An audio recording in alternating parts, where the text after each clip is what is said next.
Hello, hello, hello. Here I am. I'm here. Were you worried? Excuse me. I had to. Oh, I was blurry. Which side is? Is it my webcam? Hang on. Figure. Oh, what is that? Aha! There we go. That's more like it. Why was that even? Hello, gorgeous. The frick was that? I was very scared just now. There was a voice in my ear. I'm gorgeous. Am I gorgeous? You guys heard that, right? That wasn't just in my head. Hello, hello, hello. I heard a hello, gorgeous. You're gonna turn me into a ghost. What does that even mean? What does that even mean?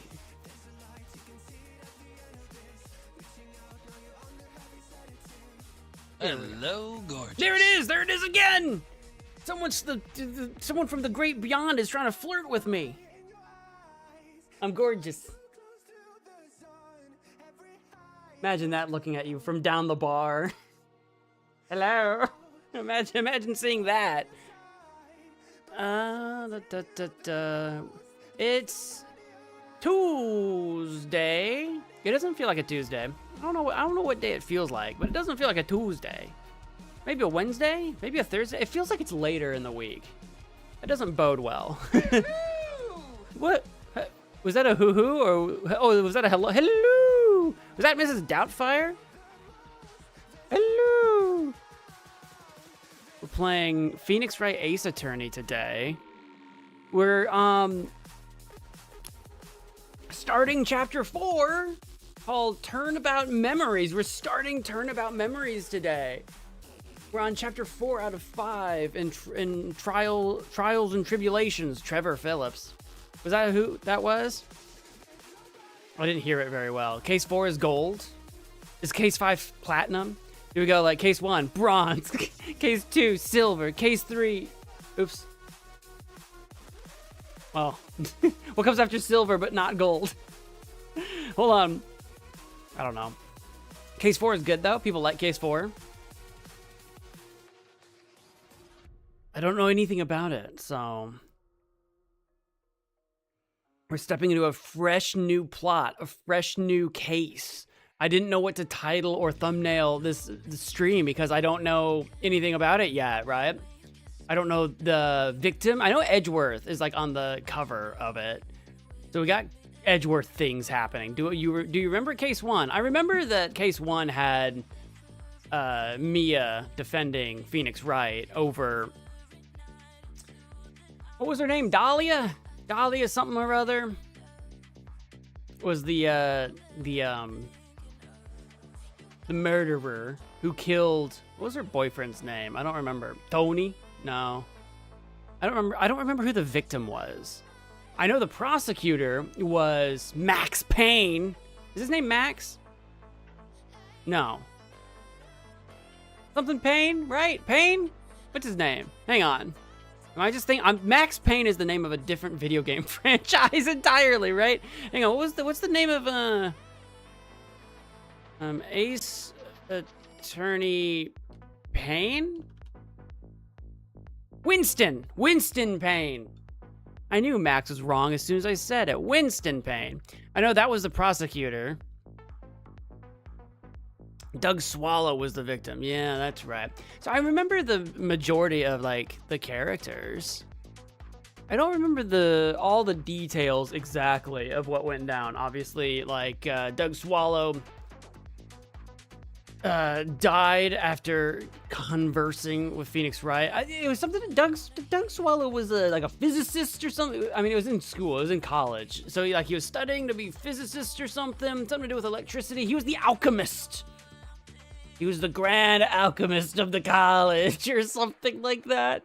Anyway, I hope I passed the task. These are the things that I remember.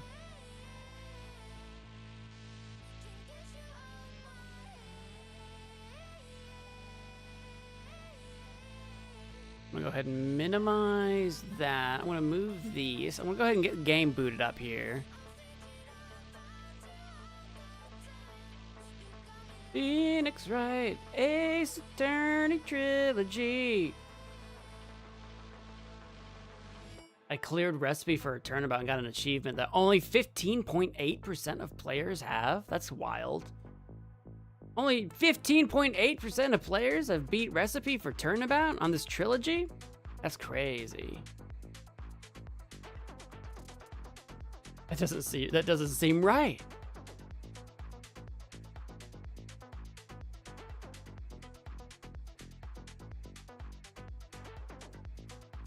There it is. I was like, where's my phone? Capcom. I'm booting the game. I'm giving it a boot. Loading content. There we go. Yeah, there it is.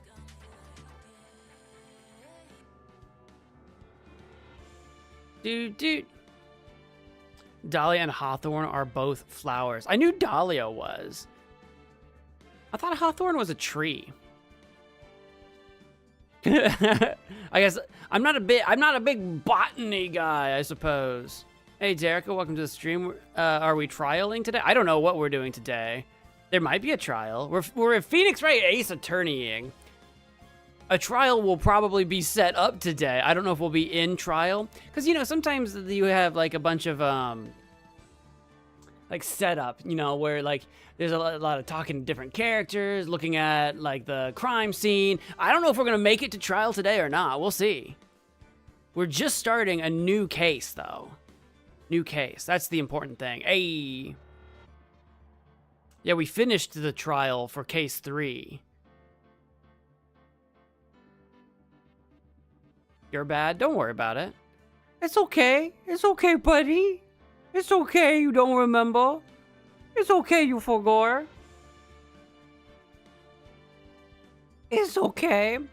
I don't know what we're about to jump into other than, hello friends and welcome to Let's Play Ace Attorney Phoenix Wright, the trilogy. I'm your host, MagicManMo. We're jumping into... which one? Probably 4-2. Part 4-2, right? Trial. But this is technically after. This should be the end. Turnabout beginnings. We should be in Turnabout memories now. Oops. Yeah. I believe so. I believe that's the one. I believe. No. It's not. Was it 7? Hold on. Hold on. Hold on. How do I can't pause. Hold on.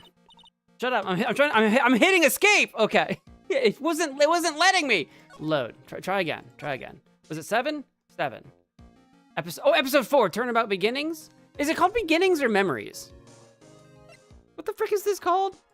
Turnabout Beginnings? Is this the one? The girl. Let her go.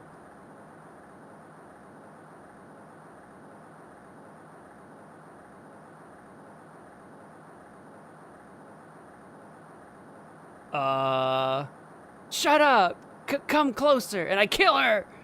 Who's this guy? Oh! Is that Mia? That straight up looks like Mia, doesn't it? Sorry, but you're not going to get the chance.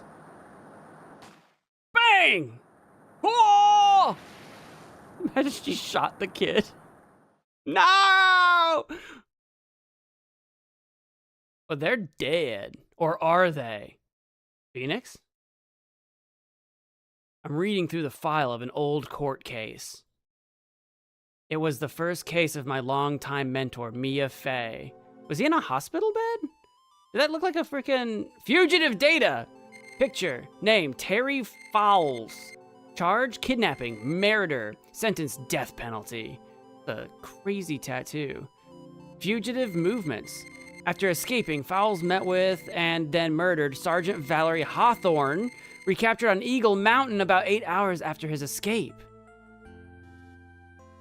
Her very first client was a death row inmate who had recently broken out of prison. That was a whole year before Mia and I ever met.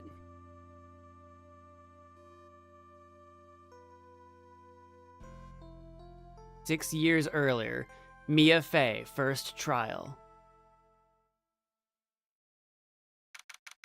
February 16, 9:24 a.m., District Court Defendant Lobby number 4.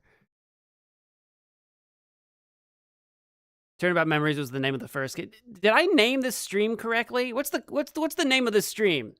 Hang on, I gotta pull it up now. What did I name this stream? Does it say beginnings or memories?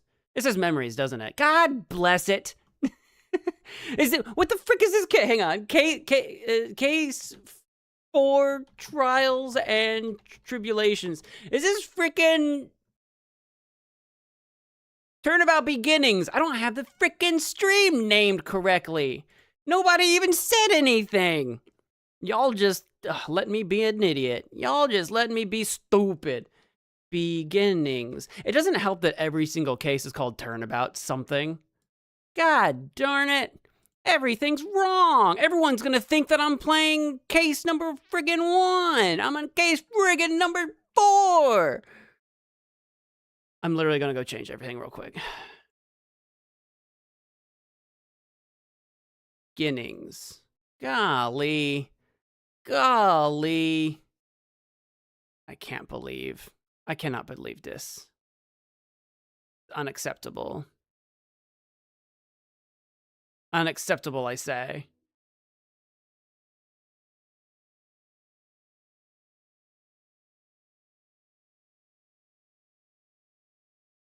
Everything's running really concerningly slow on my computer right now. What the frick?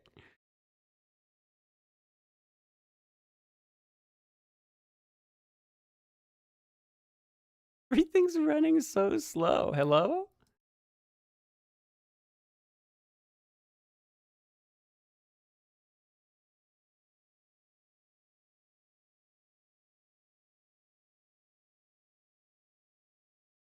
I'll have to do like a computer restart after stream. The game's running fine. There we go. Okay. Name change. Name change. There we go. And name change. Gotcha. All right, I feel better now. The name, the title should be correct now. I honestly thought it was memories. That's why I didn't click on save file number 7, because I'm like, oh, we're not playing beginnings, we're playing memories. I had it backwards.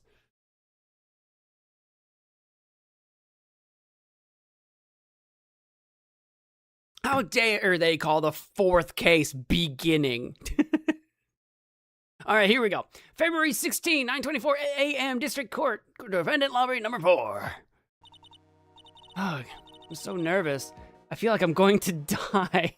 I'm so nervous. I got the nerves. I never should have accepted this case.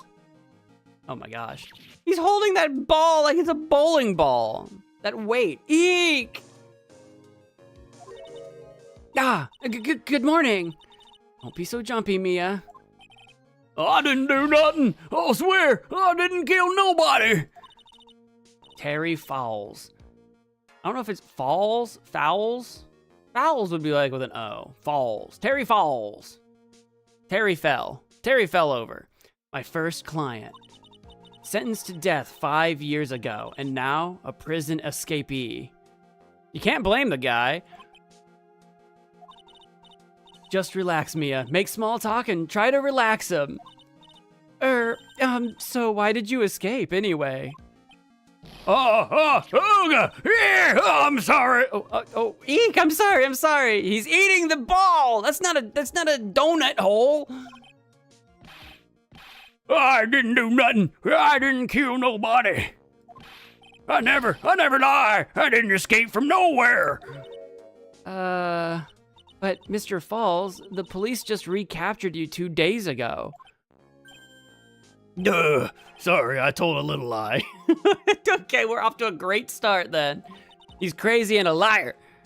Give him a childlike voice? Why? I don't want to. Oh boy. But anyway, I didn't do it. I never killed nobody. Sorry for asking, but you're on death row, right? Eek, I'm just really, really sorry. Why does he keep saying Ugga, Ugga, Ooga, Ugga? They sentenced me to die 5 years ago, but I was tricked, I tell you. That woman, she lied in her testimony. That's why I got the death penalty. Oh, poor guy. I swear it, I didn't kill her. I could never do that. 2 days ago, he escaped from the police wagon when it crashed. They were riding a wagon? We've got cars, you know. Then about 8 years later, a policewoman was murdered before the police could recapture him. The police believe that Terry Falls did it. After you escaped, did you meet a policewoman? Yeah, I did. She's the reason I escaped. So that much is true. He did meet the victim. But I didn't kill her. She was alive when I left. She was alive. It's true. I can trust him, right? I mean, I should. Ha! I don't know who's highing at me. Ha! Oh, who's this guy? Oh my God, is that Godot? Oh my God. It is. I know that goatee. Your hair's not white yet. What happened to your hair? What? He doesn't have the. That's 100% Godot right now. You're not going to figure out the truth just by staring at the guy. You're. Why are you here?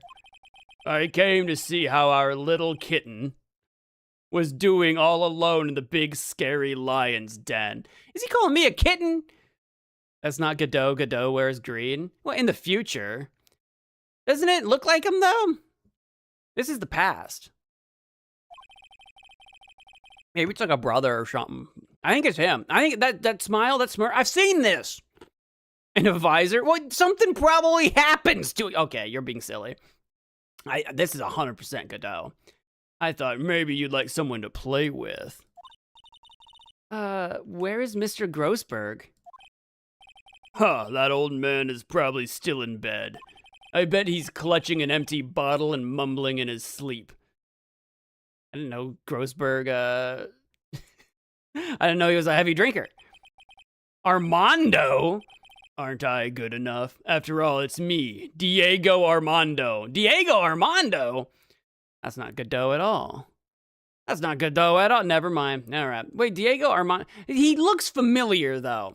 He looks like somebody. Doesn't he? Doesn't he look like somebody?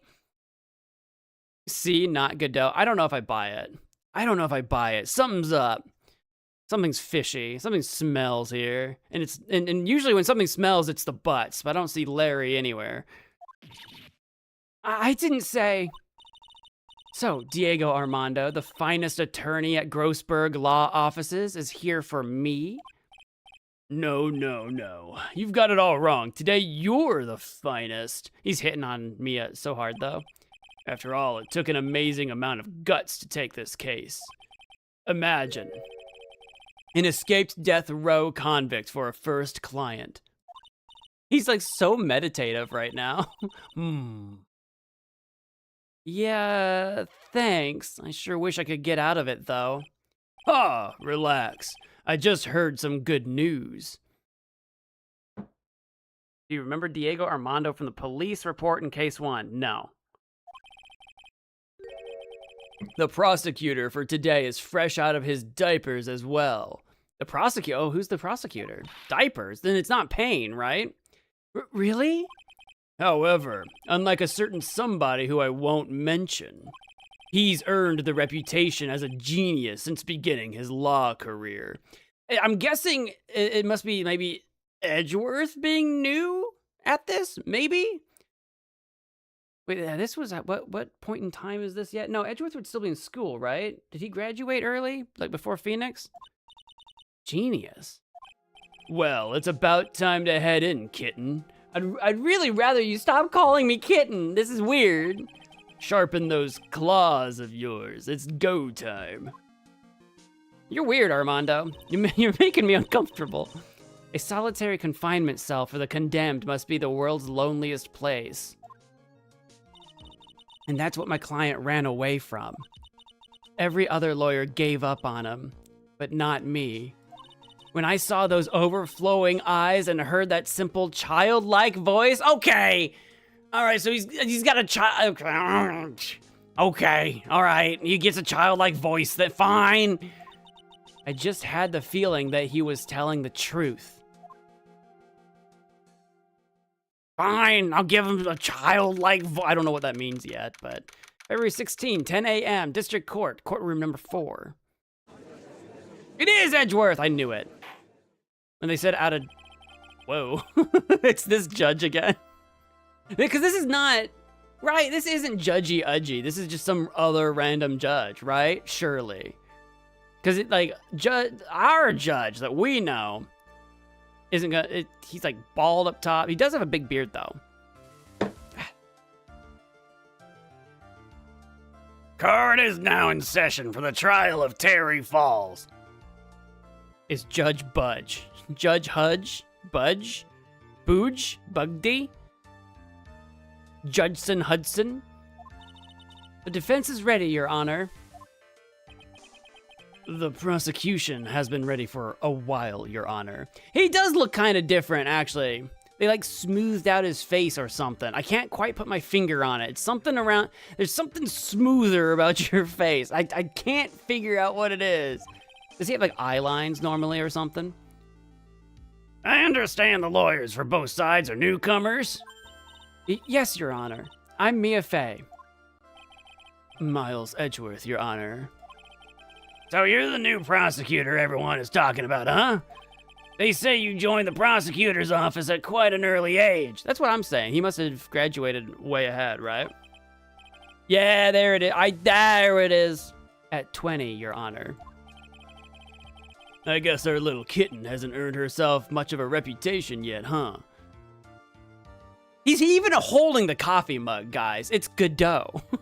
He's even holding the coffee mug. I don't know when his name turns into Godot. I don't know when he gets the visor. I don't know when he gets the hair. But it's Godot. It's not... It is, though. And we need to figure out who Godot is, because Godot knows Phoenix, and Phoenix doesn't know Godot. So there's some kind of connection eventually. We got to start unearthing these secrets. Is this place also a simulation mode? No, that's Danganronpa 2. Come on, Mia, you can't lose. Not to someone younger than you. I mean, you can, but we're not gonna, Mia. We're gonna win this. Young people running a trial. I'm not too sure how I feel about that. Now then, the defendant in this case is currently a felon on death row.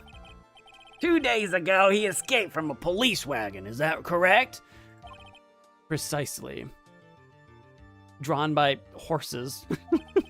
But the defendant is not on trial for escaping prison. On the day the defendant escaped, a policewoman was murdered. So we're here to determine if Mr. Falls was responsible for her death. You got it, kitten. Meow. Stop calling me that. Well then, Mr. Edgeworth, let's hear your opening statement. Yes, Your Honor. It was 5 years ago. The defendant, Terry Falls, was sentenced to death in this very court.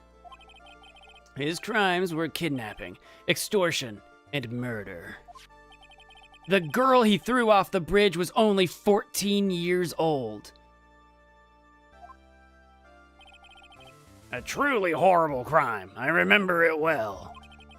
There was no decisive evidence, so the trial was long and protracted. Correct. But in the end, what finally decided the case was a certain witness's testimony. Yeah, his face, there's just something... I need to do like a side by side. His eyes are different. You're freaking me out, Edgeworth. Young Edgeworth's got me all confused. Concerned? I don't know what the word is I'm looking for. A witness's testimony.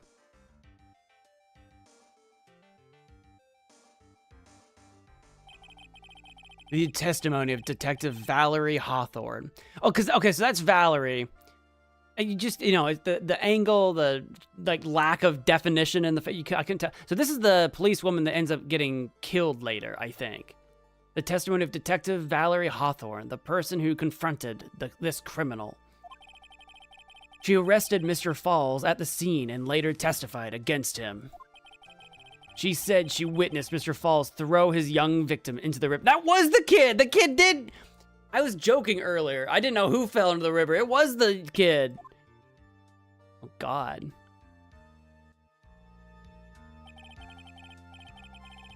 For those who are not aware, Eagle River is well known for its powerful current. Most bodies that fall in are never recovered. So, Ms. Hawthorne's testimony was the one that put him away. That policewoman you just mentioned, that wouldn't be... Exactly. The victim. The same woman that was killed 2 days ago. Police Sergeant Valerie Hawthorne. Aha, I see. The man who was sentenced to death based on her testimony escaped 2 days ago, with only one thing on his mind, to take revenge against the woman who convicted him. Aha! The truth is becoming clear to me now. Is this Judgy Udgy? Is this ours? He acts so similar. Huh? Yes. It's only been, this was, wait, how many years ago was this from modern day? 6? It hasn't been that many years, though. It's not the same. Okay. Objection! Wait a minute, that's not right. That's not right. Hold it. At least hear the case before you decide on the outcome, Your Honor. Watch yourself, Miss Faye. I'm not sure I care for your word choice or your tone of voice. Don't waggle your finger at me. Young people these days simply don't know how to respect their elders. Why, you're even younger than me, you hypocrite. Now then, Mr. Edgeworth, please call your first witness. I call the detective who was in charge of the initial investigation of this case. See, Gumshoe's wearing a different colored jacket, too. What if it's the same jacket, but something happens to it to turn it green? Like it goes rolling around in grass or something? That's the Von Karmo finger motion. Oh yeah, they were raised together. There is something to that. Oh, not Ms. Von Karma, but like old Von Karma. It's just dirty. Dirt doesn't turn things green, grass stains do. Witness, state your name and occupation. Gumshoe, Dick Gumshoe. I'm the homicide detective in charge of the case, pal. I mean, sir. Yeah, Manfred Von Karma, right. That, he's the one that does the finger wag. I remember that. It's been a long time since Manfred Von Karma. Gumshoe, my beloved. I finally got promoted to the detective division half a year ago. I don't believe anyone asked you about that. Hey, ma'am, you got any idea how much work it takes? Well, what is it? You're really gorgeous. Gorge. Okay, keep your eyes on the prize here, Gumshoe. I've got Armando calling me kitten. I got Gumshoe giving me hard eyes. Oh my gosh, it's hard being a woman. Excuse me? No, seriously, my heart. It's aching for you. Good God. He hasn't met Bird yet. Sergeant Bird or whatever. What was her name? Maggie. He hasn't met Maggie Bird yet. Detective, pull yourself together and try to be professional. Otherwise, I'll write you up on contempt so quick that something other than your heart will ache. I like how just Edgeworth bullying Gumshoe starts all the way at the very beginning. Okay, I got it. Now, detective, tell us about the incident. Yes, sir, right away. The victim was Sergeant Valerie Hawthorne, a veteran on the police force. She was stabbed in the back with a knife and died from excessive blood loss. That much is already stated in the autopsy report.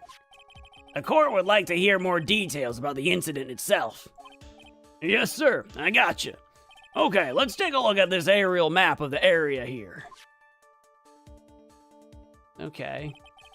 That distance is 5 yards. We got the bridge. Apparently it's like out. Eagle River, there's a car, like some parking. This is a sketch of Dusky Bridge, an old suspension bridge. And the river that runs under there is Eagle River.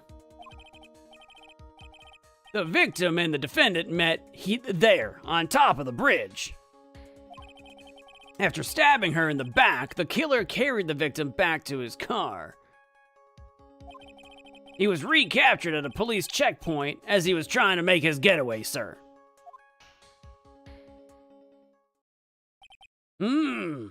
I see. Dusky Bridge map added to the court record. Bridge located 40 feet above Eagle River. Was the victim's blood found on the bridge? The victim, Sergeant Valor Hawthorne, was wearing a thick coat, sir. Unfortunately, no traces of blood were found on the bridge. It might be a thick coat, but that is suspicious. Mr. Edgeworth, I warn you that I absolutely despise conjecture.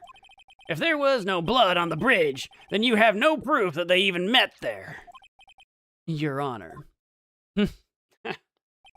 If you would listen to the testimony we have prepared, I'm sure you'll be convinced.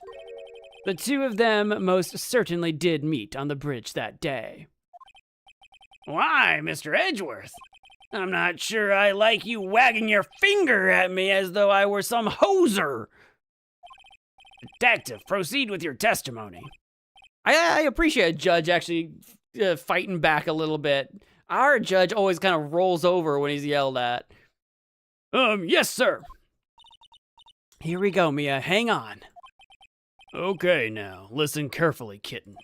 One little mistake, and this guy will drink you for morning tea. Trust me and get morning tea? Who the frick are you? Godot doesn't drink tea. Who is this guy? Don't you just say Armando. Don't just say Armando. What's the story here? Tea? Witness testimony. Summary of the incident. On the day of the incident, an unknown person phoned the sergeant and asked to meet. Sergeant Hawthorne went to Dusky Bridge at the designated time and met with Mr. Falls. And that's where she was brutally murdered, sir. The criminal stuffed her body into his car trunk and tried to make a getaway. Mr. Falls was arrested at a police checkpoint we set up at the base of the mountain.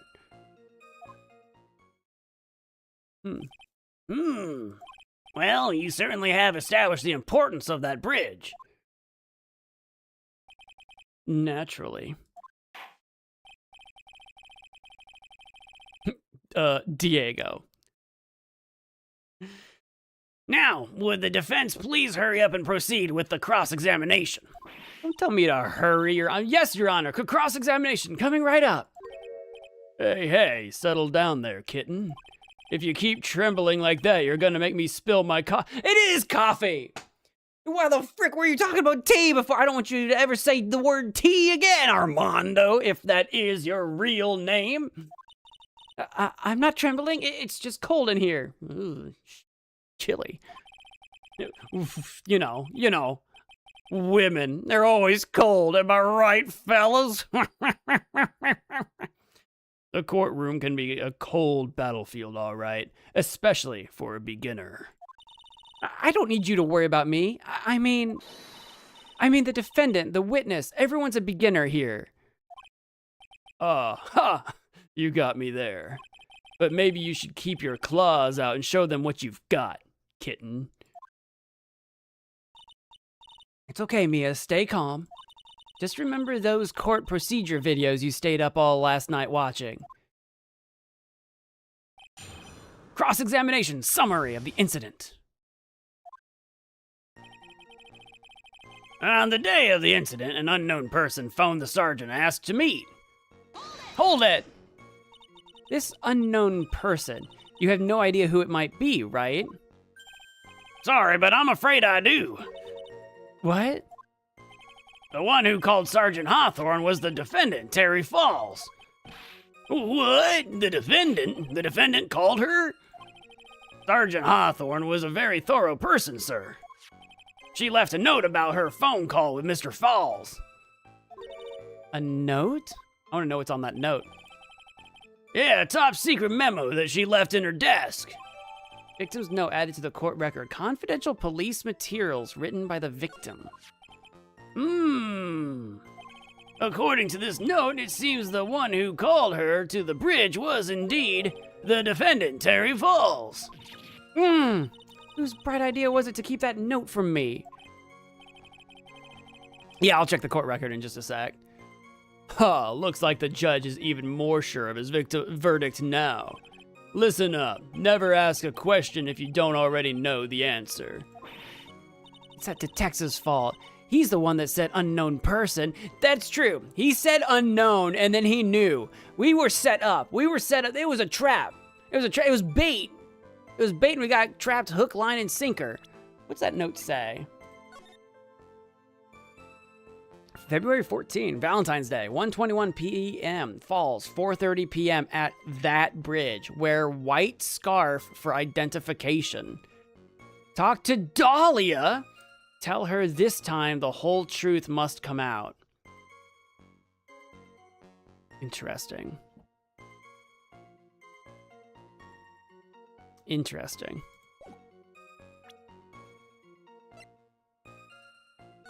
There's our bridge. Valerie's autopsy report. Stabbed with a knife in the back. Died from blood loss between 4 and 5 p.m. Here's my badge. Proof of my profession. It's brand new and sparkles in the light. Take a look at our profiles. We got Terry Falls, age 25, my client, sentenced to death 5 years ago. Escaped from custody 2 years ago. Valerie Hawthorne, police officer and the victim, 23, the key witness in the case against Falls 5 years ago. Diego Armando, a hotshot lawyer, my senior and rival at the office, a bit smug, 27. Miles Edgeworth, 20. His hair's looking real emo in this shot. Dubbed a genius as soon as he started as a prosecutor. Today is his court debut. And Dick Gumshoe, 26, homicide detective in charge of the initial investigation, still new to his position. Edgeworth and Gumshoe are best buddies. But Edgeworth still, Gumshoe respects Edgeworth a lot, but Edgeworth constantly bullies him, so. Hey now, don't make that face at me. I just said it that way because the prosecutor told me to. Of course, it was a trap. Was that a trap? That's what I'm saying! With that cute face, I didn't expect him to be so sneaky. Oh my god, everyone's got heart eyes for everybody right now. Okay, well, all right, big courtroom orgy here. Everybody thinks everybody's cute. All right, I get it. Sergeant Hawthorne went to Dusky Bridge at the designated time and met with Mr. Falls. A bridge up in the mountains, but why meet there? Because it is a very important place to the defendant, that's why. What do you mean by that? If you remember, 5 years ago, the defendant kidnapped a young girl. He was chased onto a bridge, and it was there that he killed his hostage. And the place where all of this occurred is, of course, Dusky Bridge. The very place where Sergeant Hawthorne arrested and handcuffed Mr. Falls. Ha, returning to the scene of the crime, how nostalgic. And that's where she was brutally murdered, sir. Was the body of the victim discovered right away? Yeah, we were really on the ball. We found the criminal within 1 hour of the murder. It was great. We even got to say, "Don't move, we've got you surrounded." Wait a second. Isn't there something weird about that? The location was a suspension bridge up in the mountains. So how did they find out about the crime so quickly? Sergeant Hawthorne must have mentioned the phone call to someone else, right? Ha! If that's what had happened, then she wouldn't have been killed. She never mentioned the phone call from Mr. Fowles, but she left a note on her desk about it. If only I had noticed it earlier, maybe she'd still be alive. I wonder why she didn't mention the phone call to anyone. A criminal stuffed her body into his car trunk and tried to make a getaway. Mr. Falls had a car then. Well, that bridge is way up in the mountains, ma'am. The defendant and the victim both went up there by car. I mean, how else, right? What, you mean the defendant drove his own car?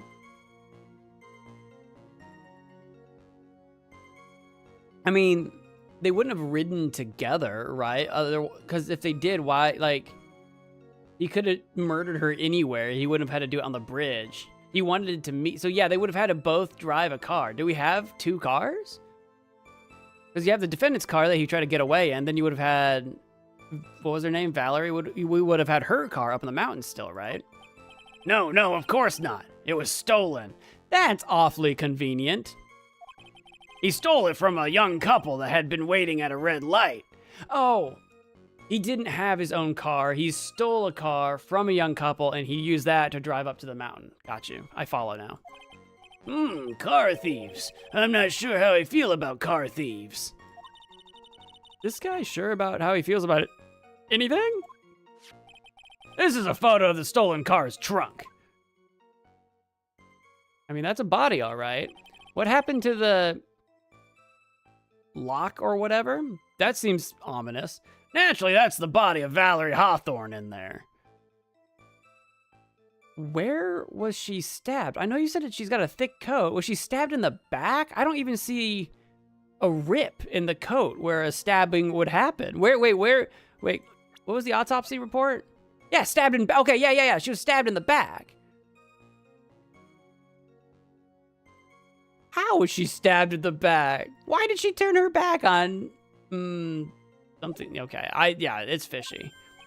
Whoa, that doesn't look too comfortable.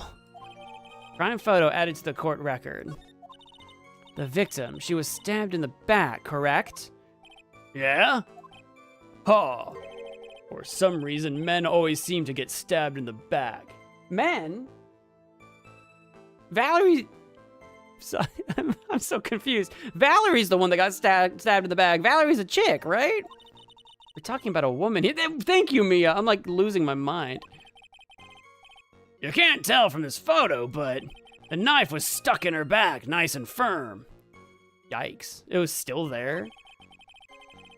The condition of the body when it was discovered is very important information. I know this isn't the voice I gave him earlier, but it's the voice I'm using now.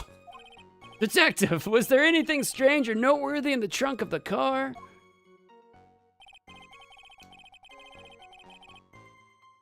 Here's a photo of the trunk, but I don't see anything strange, do you? Anyway, no, I'm gonna press him on that. What did the defendant have to say about this photo? What he always says, ma'am. Oh, yeah, okay. Apparently I gotta do a childlike voice. I didn't do it. I didn't do nothing. Oh, no way, no sir. No way, no how. That's all he says. Nothing? I wouldn't say he did nothing. I don't think he nutted in that car. Shoot me. At the very least, we know he stole a car.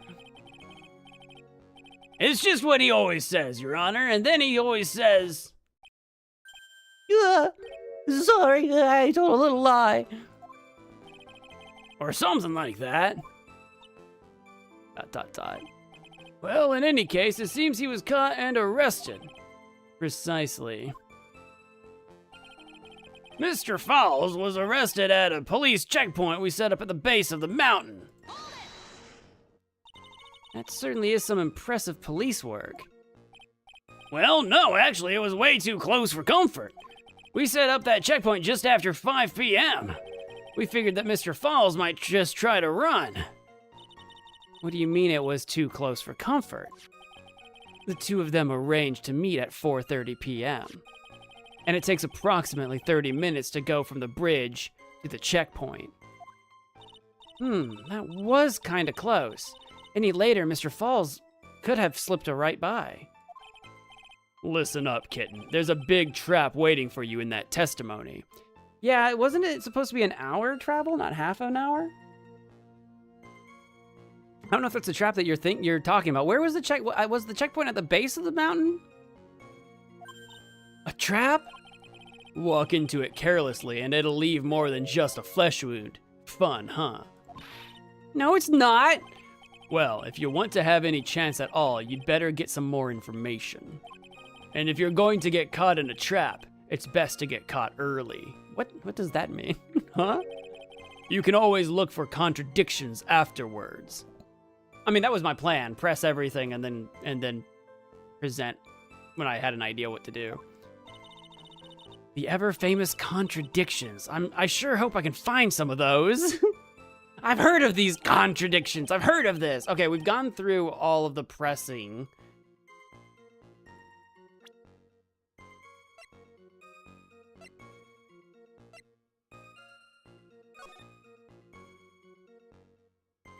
Wear a white scarf for identification. Was she wearing the white scarf? She's not wearing a scarf at all. Not that I can tell, right? You've got the jacket, and then I think this is just like shadow. I think that's just her neck. She's not got a white scarf at all. I think that's the contradiction right there. Anything else that I got that I'm missing that I'm forgetting about? There's only one card drawn here, but I don't know if that is, I don't know if that means anything.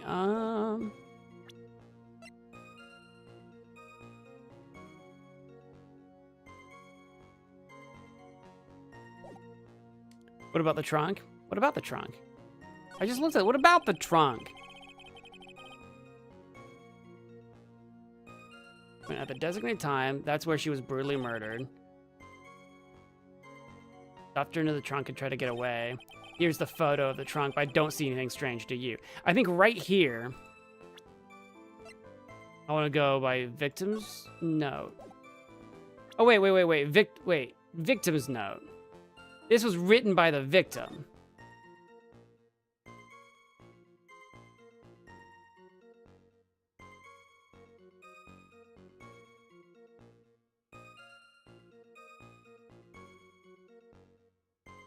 Is this a note to herself, or is this a note that she wrote for... What's his face? Am I confused? Terry. Terry wasn't gonna wear a white scarf. I think it's here. Okay. She wrote it for herself. I was making sure I wasn't confused.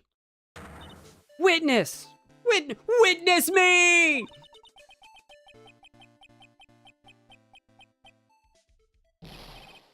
Whoa, what is it? Do you have something to say, Miss Faye?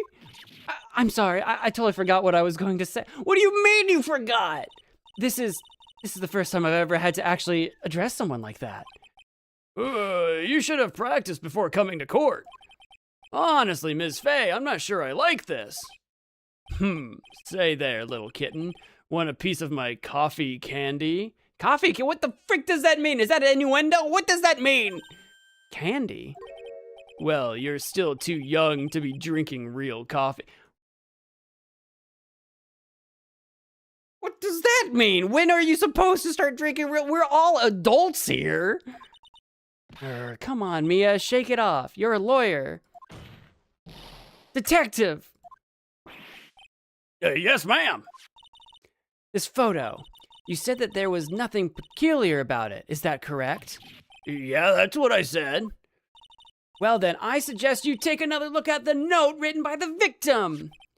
The note? It very clearly says, wear white scarf for identification. The caller must have forgotten what the victim looked like, thus this special request. I have one very simple question for you, detective. Where is the white scarf? I'm wearing a white scarf. Coincidence? Maybe. I can't seem to find it in this photo. Well, to be honest, we didn't find it in the trunk, ma'am. And you stopped there? You should have looked for it.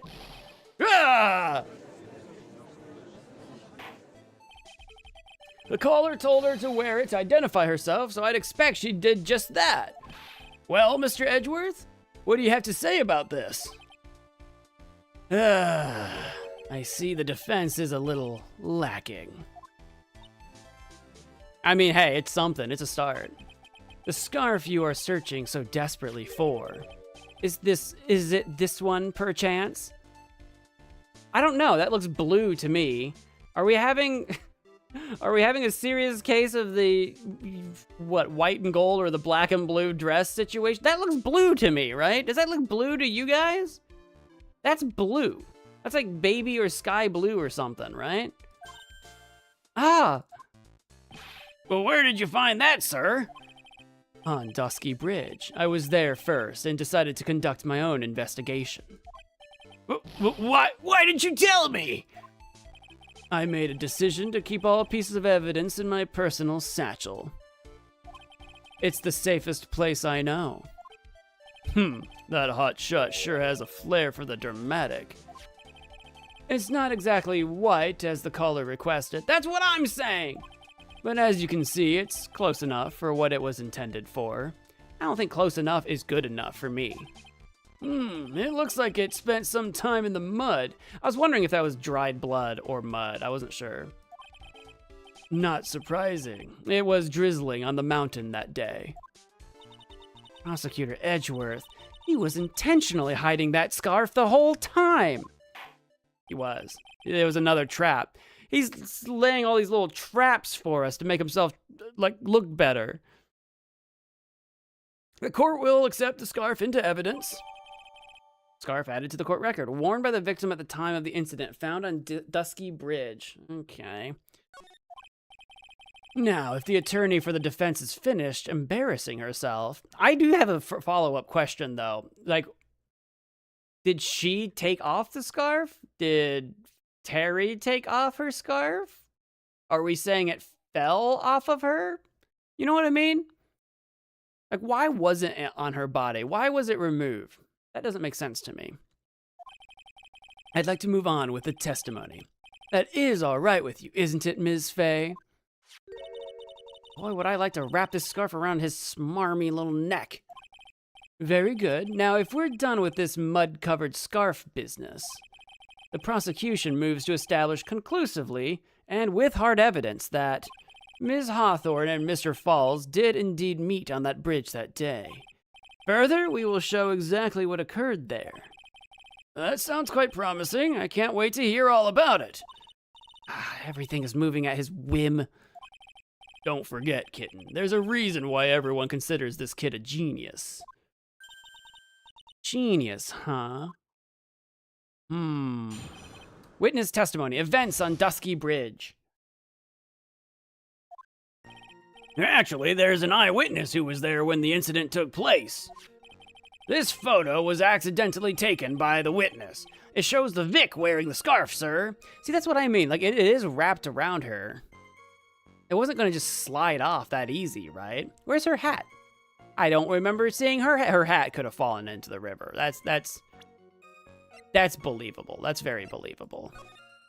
There's no hat in here, right? No. I'd believe the hat going missing.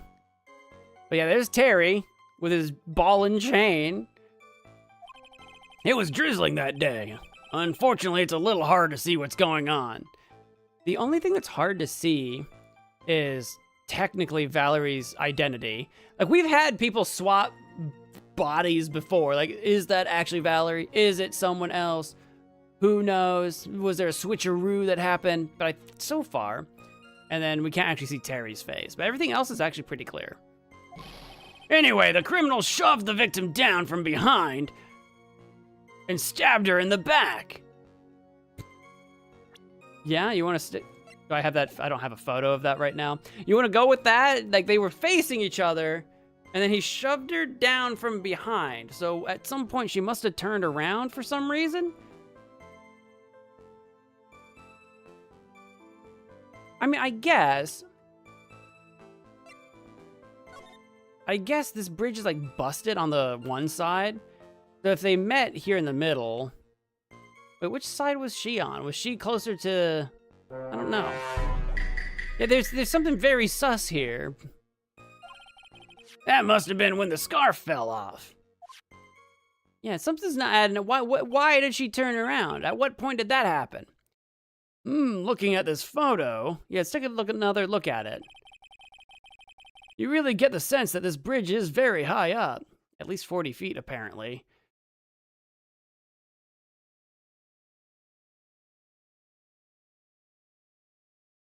Don't know. It's hard to say. Where do you reckon the photo was taken from?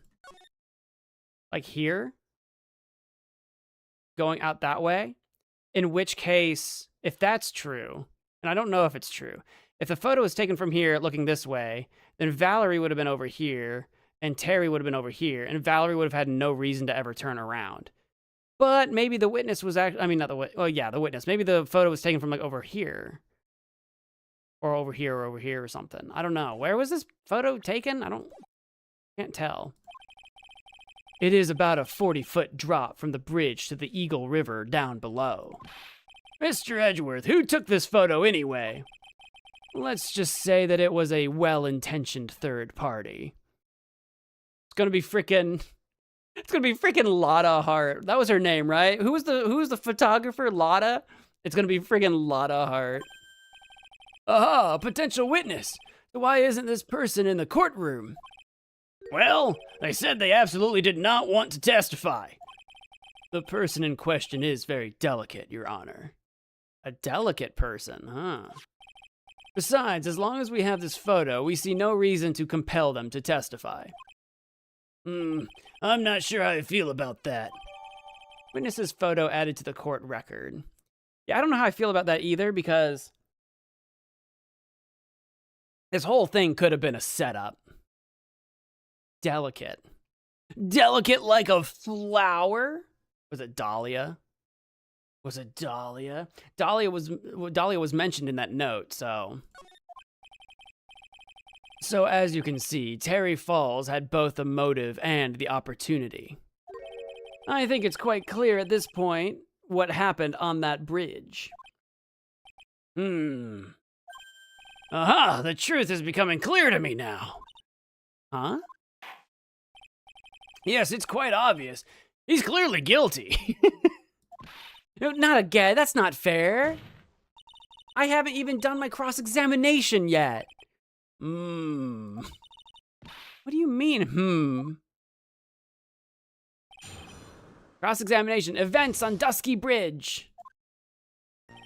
Actually, there's an eyewitness who was there when the incident took place. Who is this eyewitness? She's a college student. That could be Dahlia. That could be Dahlia. A female college student? That's right, meaning she's female and a college student, ma'am. She doesn't do well in front of other people, so I came to testify for her. Maybe so, but as the attorney for the defense, I have the right to cross-examine her. Oh, it has to be Dahlia. I just had a memory. I had a flashback how Dahlia already knew Mia in chapter 1. She already knew her. Oh, right. I mean, wait. Oh, right. Duh. Mia was at court. That's where she had met Phoenix Wright to begin with, because she was... Okay. Right. All right. Case 1 is starting to come back to me now. For the time being, we're not relying on the witnesses' statements. That is all. Well, what is that supposed to mean? The prosecution has other, more decisive evidence. Our case doesn't rest on the vague testimony of a female college student. A female college student, huh? It means she's female and a college student, sir. What are we doing?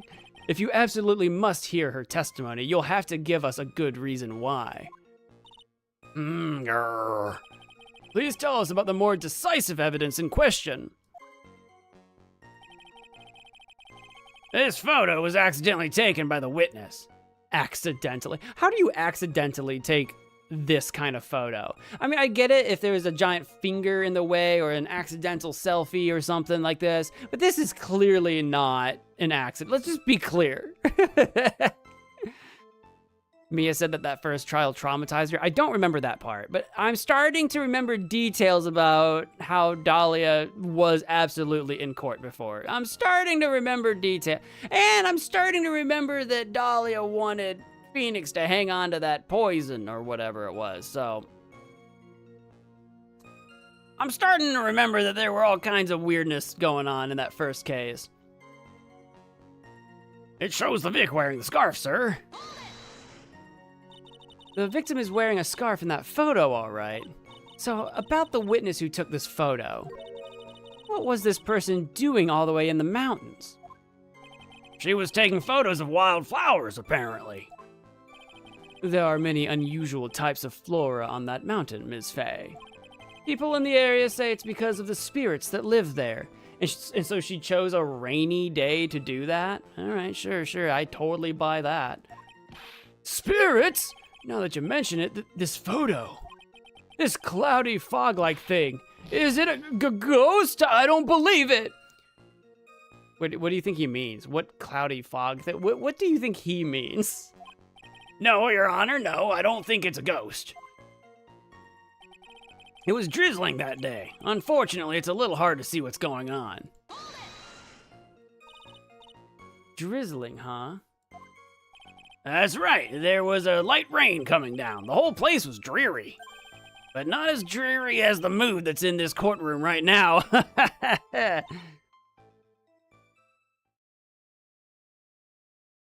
Dead silence. Dead silence.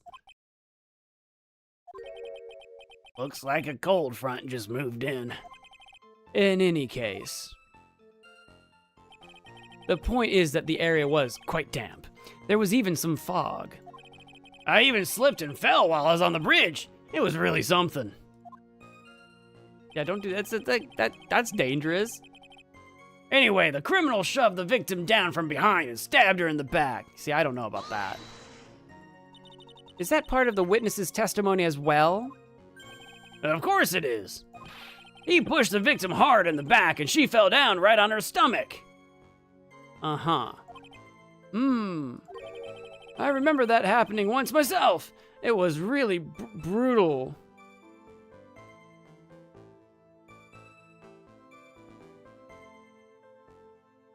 I know what brutal, like with a T, B-R-U-T-A-L, brutal. Brutal? Is this a new word? Brutal. Brutal noodle. Brutal.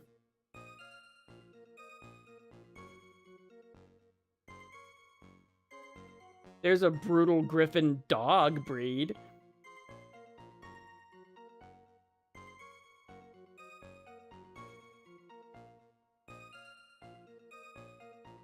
A brutal AI-powered cloud hosting service for India. What is brutal?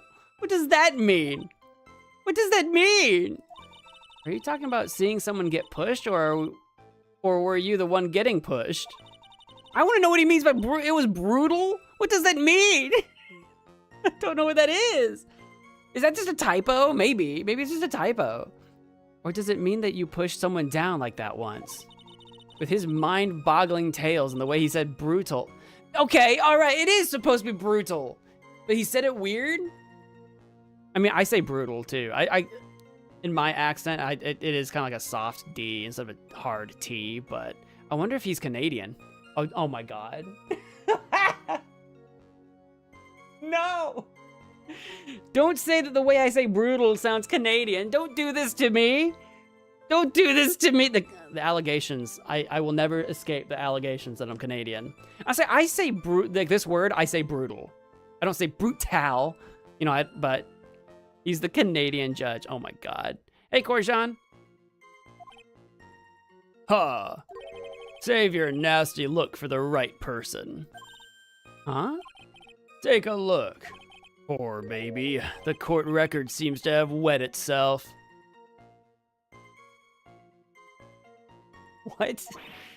Hey, watch where you spill your coffee. The court record, huh? That must have been when the scarf fell off. I'm gonna press this and then we'll look. So in other words, there was a struggle between the criminal and the victim, huh? That's what the witness said. Well, it looks like she didn't remember about the scarf. But from what she said, it sounded like a pretty violent fight, ma'am. Dude, a violent fight, like... Terry's huge. Like, he wouldn't even need a knife, right? You know what I'm saying? Like Terry could have just hoisted her and yeeted her off the bridge. He wouldn't have needed to even... You know what I mean? He's huge. The area was wet from rain. The bridge was probably wet too, which would explain why the scarf was all covered in mud, but there's something about this testimony that's still bothering me. Talk about a surprise. I had no idea there was a photo. So what do I do? You really still believe him? Mr. Crybaby, I mean? Of course I do. So the little kitten believes in fairy tales, huh? In that case, the answer is obvious. If what you believe is the truth, then that means that somewhere hidden in that testimony is a contradiction. Terry had those chains, though. I mean, he could have used that chain as a weapon. Like, the thing that I can't wrap my head around. Let's take a look at that photo real quick. Number one, these uniforms are not made with pockets. Where's he keeping the knife? 2, he's carrying the ball and chain. How is he shoving her and stabbing her when his hands are full? You know what I mean? He'd have to put the ball and chain down, which would make it hard for him to move around. Heck, it'd probably drag him off the bridge. Like, he's not equipped to attack people right now. If he was going to attack somebody, because he's huge and carrying this ball, he could have smacked her with the ball, he could have wrapped the chain around her, he could have done all kinds of things, but how is he carrying a knife? That's, you know what I mean? If he was going to kill her, he would have just, like, tackled her or something and yeeted her. I don't know. I'm not buying the knife thing. Where is he keeping the knife? One huge contradiction waiting to be discovered. That's your chance. All right. And he sent the photo too, so maybe I can present that photo somewhere. There's an eyewitness who there when it took place. This photo was accidentally taken by the witness. It shows the Vic wearing the scarf, sir. And a hat. Where'd the hat go? It does seem to be the right scarf. It does seem to be the same.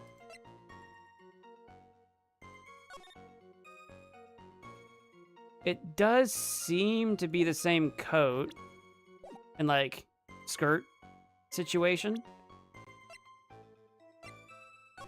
I'm just comparing. I'm making sure that there's nothing, like, stupid obvious where it's like, it's not even the same coat. You know, like, that would be crazy, right? Is this like a belt? I know I'm probably... Oh, no, I didn't mean to... I didn't mean... That was an accident. Yeah, there's nothing there. I know. I know. I didn't mean to click that. I wish there was a court record button that wasn't the present button. Because you can see how it would be confusing, right? Where I have to click on present to get to here. But then this is how you actually present the, you know what I mean? Like, I have to click present, and then I get used to clicking present, and I accidentally click present here, but I don't want to click present there. I want to click on back or right click. You can see how that would be confusing. Anyway, I was just trying to look at this. Yeah, she's got a belt. Okay. Victim's note.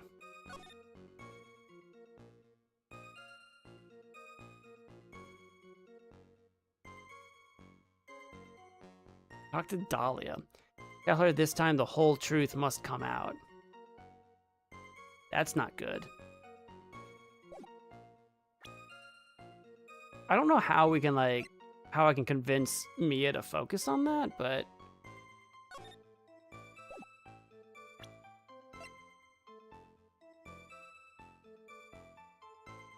Died from blood loss. Was her coat in the trunk just filled with blood? Alright. It was drizzling that day. Unfortunately, it's a little hard to see what's going on. Anyway, the criminal shoved the victim down from behind and stabbed her in the back. I feel like I just present maybe the photo here, possibly. That must have been when the scarf fell off. I just feel like here is where I would present this photo and just say, what do you mean shoved from behind? That's kind of my best option so far. I'll give it a shot. All right, no, it's not. It's definitely not one. That one was an honest. That was an honest click, at least. The first time was a mistake. I'm gonna go refill my mug. What do I want to present? I like having half my health, you know? Makes it a challenge.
Ugh.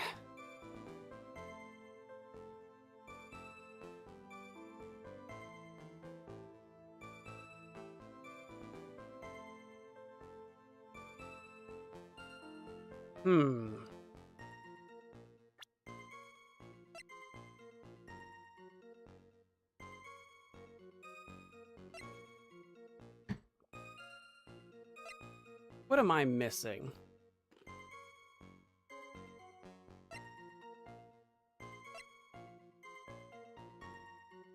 I'd like to see the knife. I bet it'll come up later.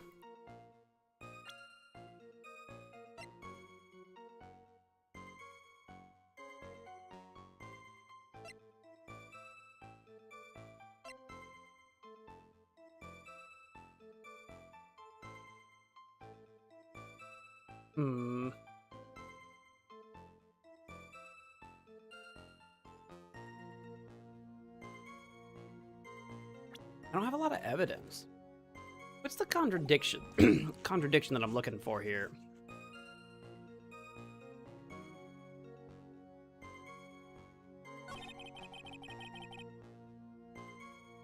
It must have been when the scarf fell off. I don't have any proof about what the scuffle looked like. I say my best evidence on this is just the photo, and that was already wrong, so.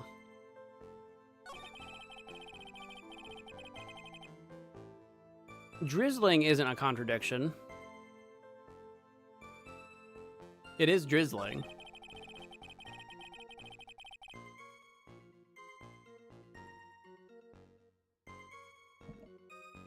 Well, hang on a minute, though. Like, maybe, is it as simple as we can see that the scarf is clean? And if the scarf was found on the bridge, when did it get muddy? Is that it? It's kind of a stretch. It's kind of a stretch, but maybe?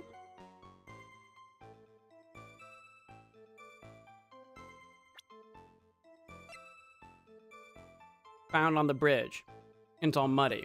When did it get muddy? I got that Fanta in my system. Fanta in my system. I got that coffee in my system is what I got.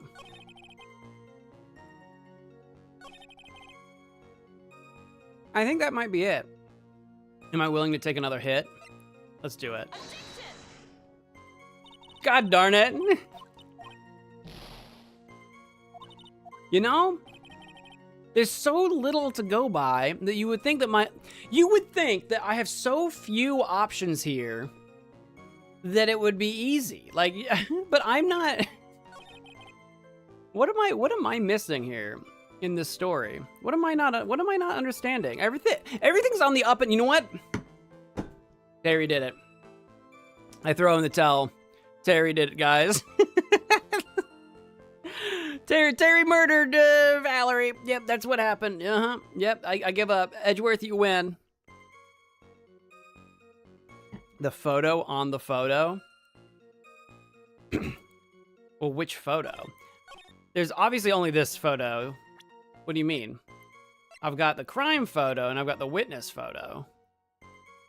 The witness photo is literally this. Is it just...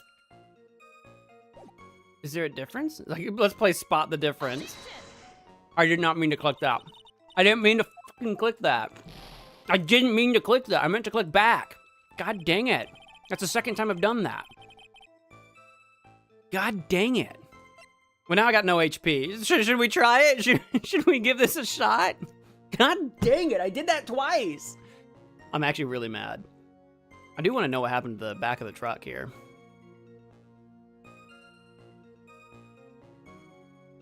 I don't know. See, there's no contradiction, though. It looks like her. She's missing the scarf. She's missing the hat, too. Is it just because of the hat?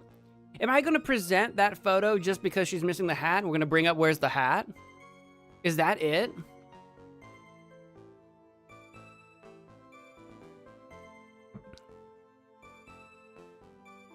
I can't believe I've lost 4 HP from just misclicks. Are you okay with a hint? Yeah, I'm kind of stuck. I mean, maybe? I'm assuming the hat just fell off the bridge. But that's the only contradiction I can find.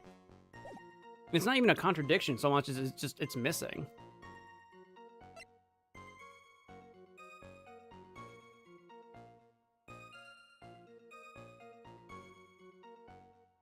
Use the keyboard instead. I don't want to. I just want to stop misclicking. I don't want to use the keyboard. I want to be less of an idiot. Can we make that happen? Can we make me less stupid?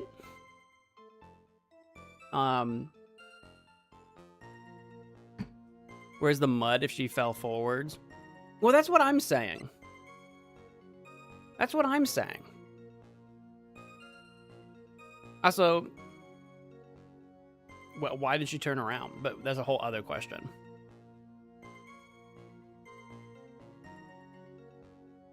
Wait, didn't I already do that though?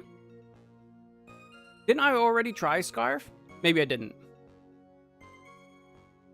I thought I already tried Scarf. Didn't I already try Scarf right here? I already did that, didn't I? Or did I just talk about it? Because I already said what you're saying. I already said that. Did I not try it? Maybe I didn't try it. I don't remember now. Hell, let's go for it. No, yeah, I already did this. All right, we'll just be dead. We'll catch back up to this. Blah, blah, blah, blah, blah. We'll catch back up. We had a couple of misclicks. We'll just barrel through this again real quick.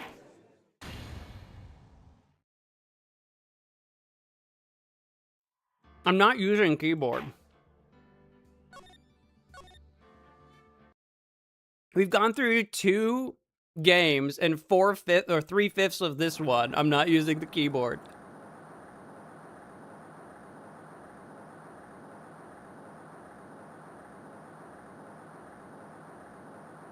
Can I not skip this? I can't skip this. Present trunk photo to her supposedly. The trunk photo? What? Why would I present the trunk photo?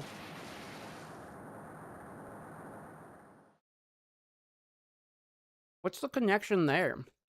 Oh, maybe because her coat's not muddy. Why would her scarf be muddy, but her coat is not muddy? Maybe that's what it is? Is that what they're going for? That's kind of obtuse. That's actually really hard.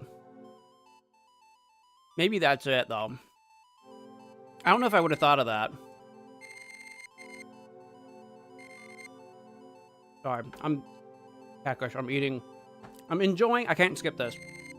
I'm enjoying some honey peanuts. Peanuts roasted with a sweet honey coating. They're very good. What's your guys' favorite snack? Like when you're just like, I gotta munch on something. What's your guys' favorite snack?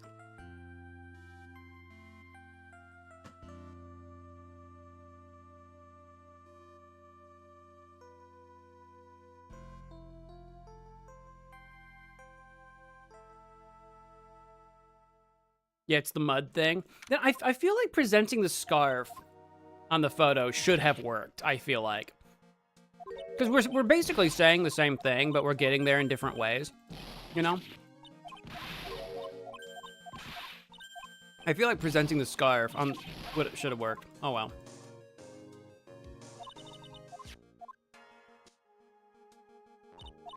Why are we at the start again? Bro, you're gonna have to watch, if you want me to do, you're gonna have to watch the stream if you actually care. Spicy chips? What kind of spicy? Like jalapeno? I like those kettle cooked, like jalapeno chips.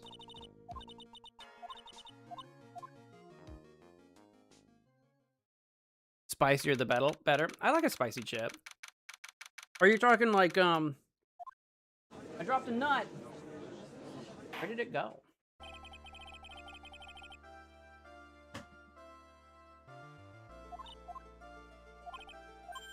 Are you talking like spicy Cheetos, or is it like jalapeno chips, or like...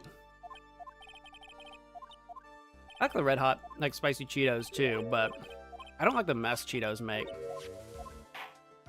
I like Cheetos though. I like Cheetos a lot.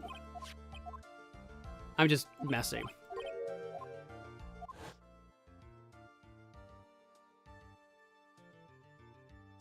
God, I can't skip this. The future AA games have more autosaves and trials during testimonies. That would be helpful. Because I do adamantly refuse to save. I do adamantly refuse to save mid-trial. It's out of spite. It's only because you guys have asked me to do it before. So I, like, out of spite, refuse to do it. I should do it because it saves a lot of time, but... by not saving, it makes it more important that I get it right, you know? It adds, like, stakes. It adds stakes to the game. Because if you just save after every single, like, thing or whatever, then you can just screw around and it doesn't, like, the health bar doesn't matter. There's no stakes anymore, you know? All spicy snacks. Yeah. I like jalapeno poppers. That's not a snack at all. Well, it's a snack, but you have to, like, cook it, you know? This was, okay, so yeah, if Valerie's got her back against this, why would she turn around? We couldn't review this earlier. The photo that we have doesn't have the KV. But Valerie was here. Why would she turn around? There's nowhere to go. What's she gonna do, yeet herself over? Doesn't make any sense. Doesn't make any goddamn sense.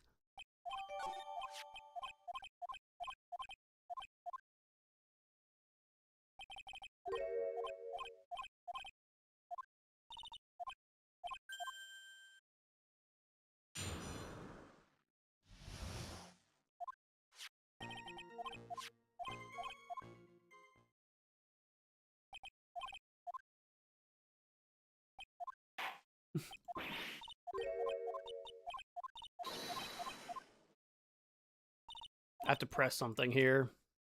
All right, what was this cross exam?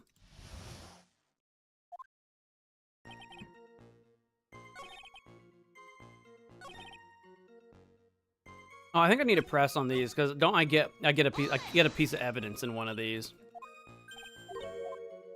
because of the trap. Remember the trap? Yeah.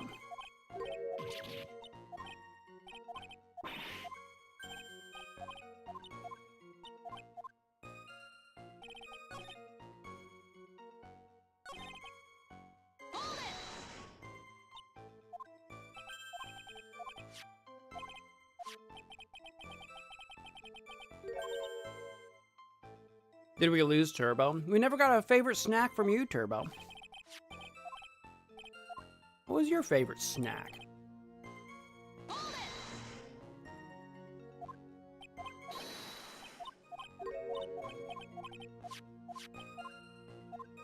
Okay, I don't think I get any more stuff.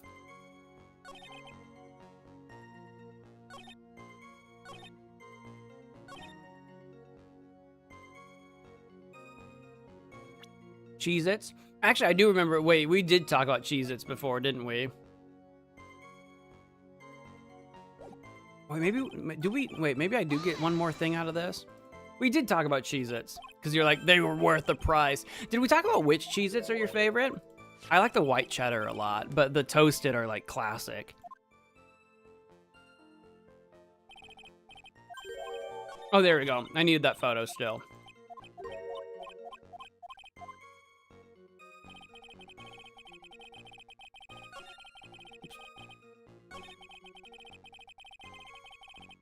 This is where I present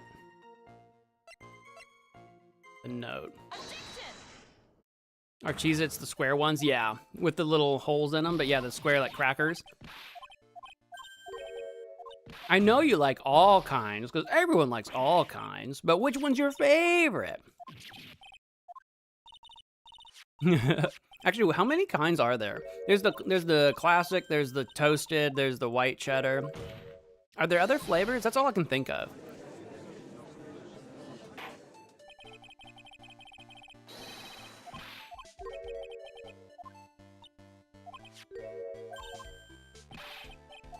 All of them are my favorite. That's cheating. You're cheating. You never had them. We were talking about this before. They're kind of pricey, but then again, like so are like all like chips. They're not a chip. They're more like, to me, the Cheez-Its are more like a cracker than they are a chip. They're whatever, but all that stuff is so expensive now. Because a box of Cheez-Its here is like $5 or $6.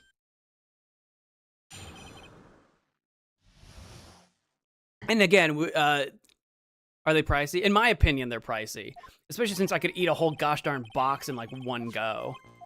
$5? Yeah. But then again, like most chips are like $5 or $6 now. Like a big bag of like Doritos is like $6 for chips. I know the inflation's bad. I know you're not from the Americas, but let me tell you what, the price for chips in the United States is insane.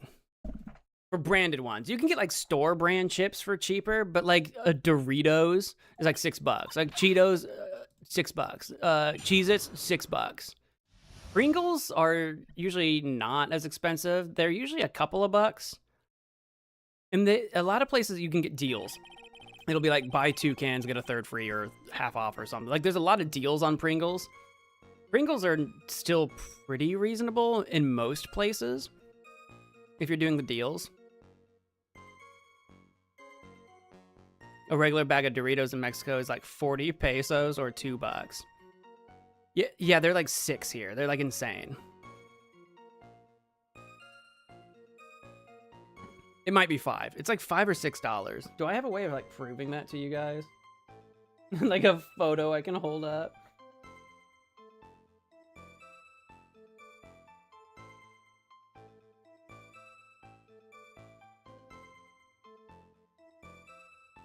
Okay, $5. I know I said 6, but oh, the party size is 6.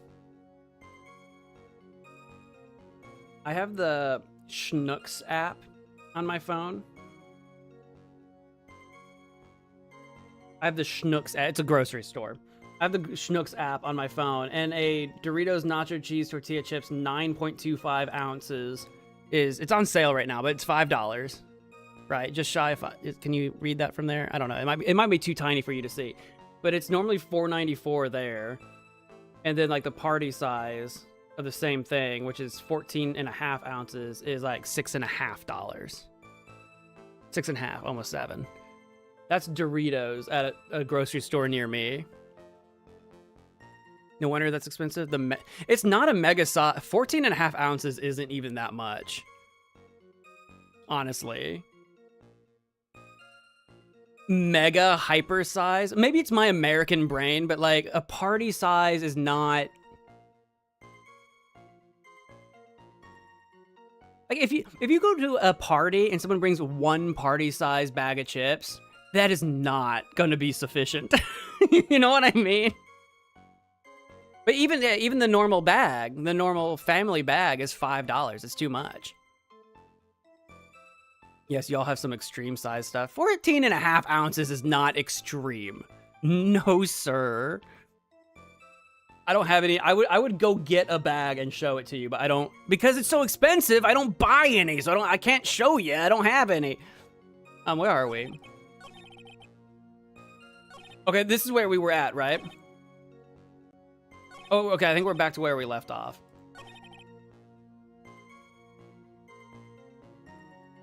For a party of 7, 1 large-sized chips is enough. No, it is not. No. Are you kidding me? 2 ounces of chip, and for the party size, 2 ounces of chips per person is nothing. For you it is? No. Go get a scale. Go get a scale and put 2 ounces of stuff on it. That is not enough chippage. That is not enough chips.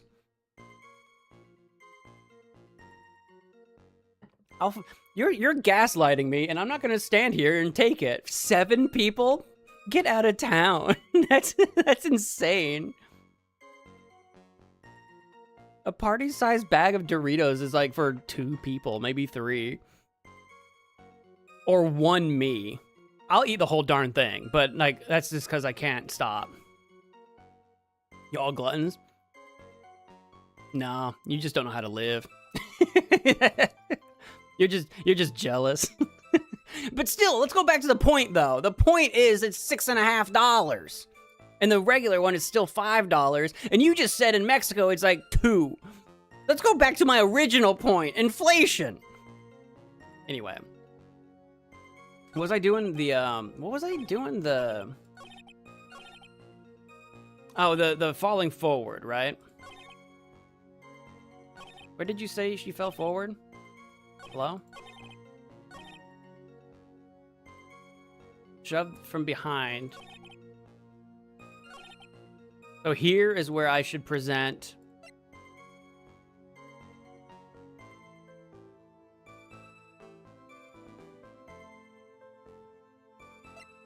the trunk. Yeah. Objection! So at the time of the crime, there was a light drizzle coming down, correct? Yeah, and fog, too. Just a generally soggy atmosphere. Little hair flip. Well, I have evidence that doesn't go with the soggy atmosphere. But this is a photo of the victim's body that was found in the car trunk. Considering the conditions at the scene of the crime, something isn't right. Yeah, you see it too, her immaculate coat. Well, by all means, please enlighten us as to what isn't right. What is it about this photo of the trunk that doesn't fit with the conditions that day? The coat, Your Honor. Naturally, the answer is right here. The victim's coat? As far as I can see, there is nothing strange about it. That's exactly what's strange. Recall the testimony. What were the conditions on the bridge that day? It was drizzling and foggy. Dusky bridge was all wet. If the victim really had fallen down on her stomach on top of that bridge, then the front of her coat should have been covered in mud. You know, if it was a muddy bridge. I mean, the scarf was muddy. That's exactly right. The other day I fell on a muddy street and my gorgeous playoff beard was befouled. What the? Playoff beard? My gorgeous, what does that mean? Does that mean something, or is he misspeaking? Playoff beard. I'm gonna Google playoff beard. Playoff beard.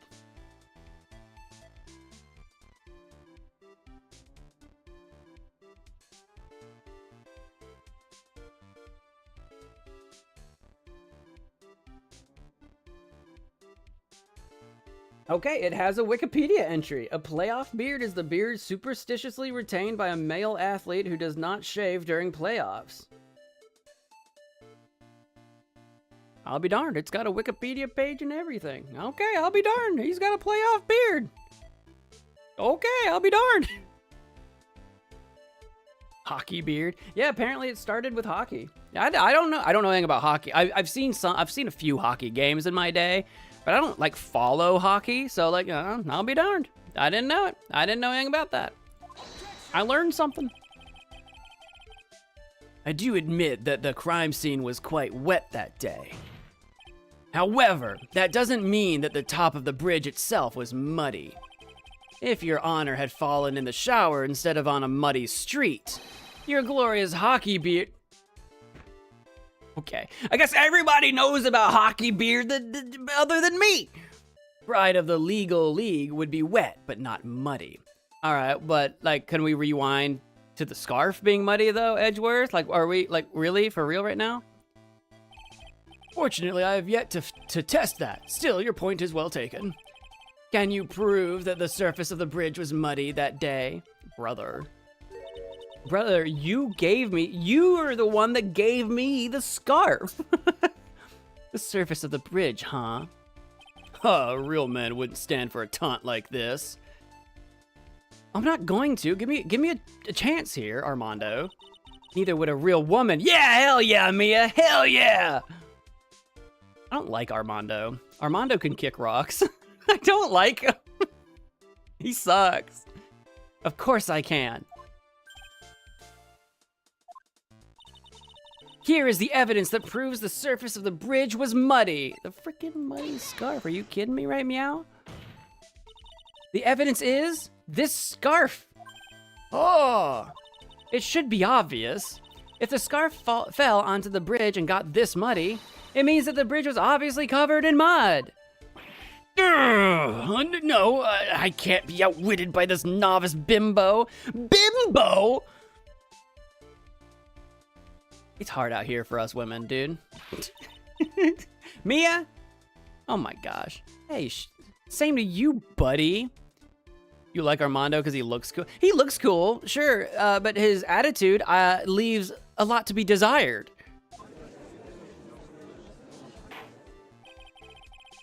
Miss Faye's assertion makes perfect sense to me. I do admit that there appears to be a contradiction between the condition of the victim's coat and her scarf. However, the real question is, why is there a contradiction? Huh? For every contradiction, there exists an explanation. Let's look at what the explanation in this case may be, shall we? All right. It's not like he's really giving me a choice here. Huh. You're doing pretty well for a little kitten. See, this is what I'm talking about. This guy sucks. If he kept calling me little kitten as a lawyer, I'd kick his ass out of the courtroom. I'm like, get out of here. You're telling me that Edgeworth is taunting me? You're standing right next to me taunting me. Mr. Armando, shut up. No matter what he says, a contradiction always comes down to a lie. I'd rather Mr. Grossberg be here. I miss Grossberg. It's either the victim discovered in the trunk, the witness's photo showing the defendant and the victim, or the witness's testimony that stated she saw the moment of the murder. Just relax and think it over. It's pretty simple, isn't it? You're simple. The false evidence, it's one of those three. I think the photo's false, but... or at least part of the setup. What you said just now, I'm not sure I like that. That wasn't me, Your Honor. It was the coffee aficionado over here that said that. This court is not in the habit of accepting false evidence, you know. Blame it on him, Your Honor. He's the one trying to slip false evidence into court. But we won't let him. We'll expose his evidence as the flimsy scam it really is. Yes! The false evidence in this case is the... Well, the body in the trunk is a body in the trunk.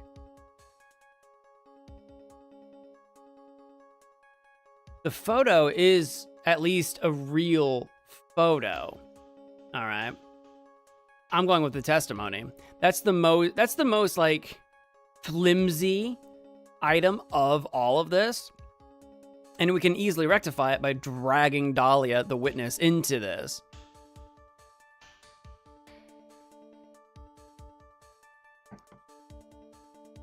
Remember when Mia said that Diego was her boyfriend in case 1? No.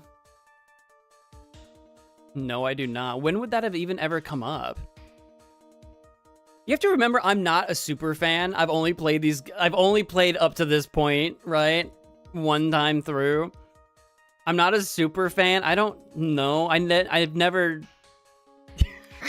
No. When I didn't recognize the name Diego, then it's pretty clear that I don't remember a Diego. Anyway, witness's testimony. That's gotta be it. It's a no-brainer. Obviously, it's the witness that's suspicious. During his earlier testimony, the detective pointed out a crucial fact. The criminal shoved the victim down from behind and stabbed her in the back. Now, is that testimony exactly what the witness claims to have seen? Yeah, that's what the witness told us. I don't remember this hair flip thing being a move of Mia's in case 1. Was that a thing in case? I don't remember that being a move of hers. She's got this like whole little flip thing. She's got some confidence in her in this one. That testimony is filled with holes. After all, the victim's coat isn't dirty at all. That's true. Huh, it's not just true, it's the truth. If there was a truly decisive witness in this case, I'm certain that boy Wonder over there would have called them in the first place. Your Honor, the defense requests to cross-examine the eyewitness. The testimony presented so far is not only vague, but contradictory as well. Well, Mr. Edgeworth, it appears that we'll need to hear from your mystery witness after all. Obviously. You should brace yourself For the brutal truth. It's weird, like, If I got a nickel every time I heard the word brutal in this case, I'd only have 2 nickels, but it is weird that it's happened twice. Your Honor, the prosecution has no intention of hiding the witness from the court. We are prepared to present our witness at any time. Very well. Please bring forth your witness at this time. What Mr. Edgeworth said kind of worries me. What does he mean by the brutal truth? What indeed? What could that mean? Now let's proceed with the testimony. Mr. Edgeworth, please go right ahead. Thank you, Your Honor. The prosecution summons the woman who saw the events that day with her very own eyes. This is it, Mia. The battle begins here. I think the battle began like an hour ago, but sure.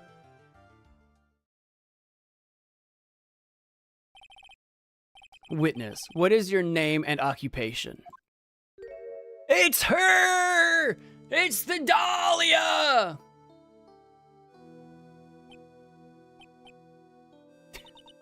Everyone is so silent that I can hear their hearts going pitter-patter. Boom, boom, boom, boom, boom, boom. Yeah, I know it's not Lada. No, Lada was my first guess, and then I remembered case 1, and we all knew it was Dahlia. Oh. When I look at you, how can I put it? You look as scrumptious as a double-double and a dozen donut holes.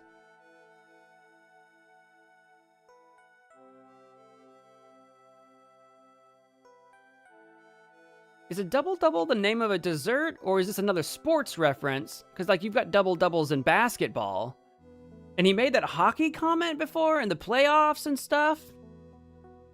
You just mean, like, getting a double-double in basketball and then going out for a dozen donuts later?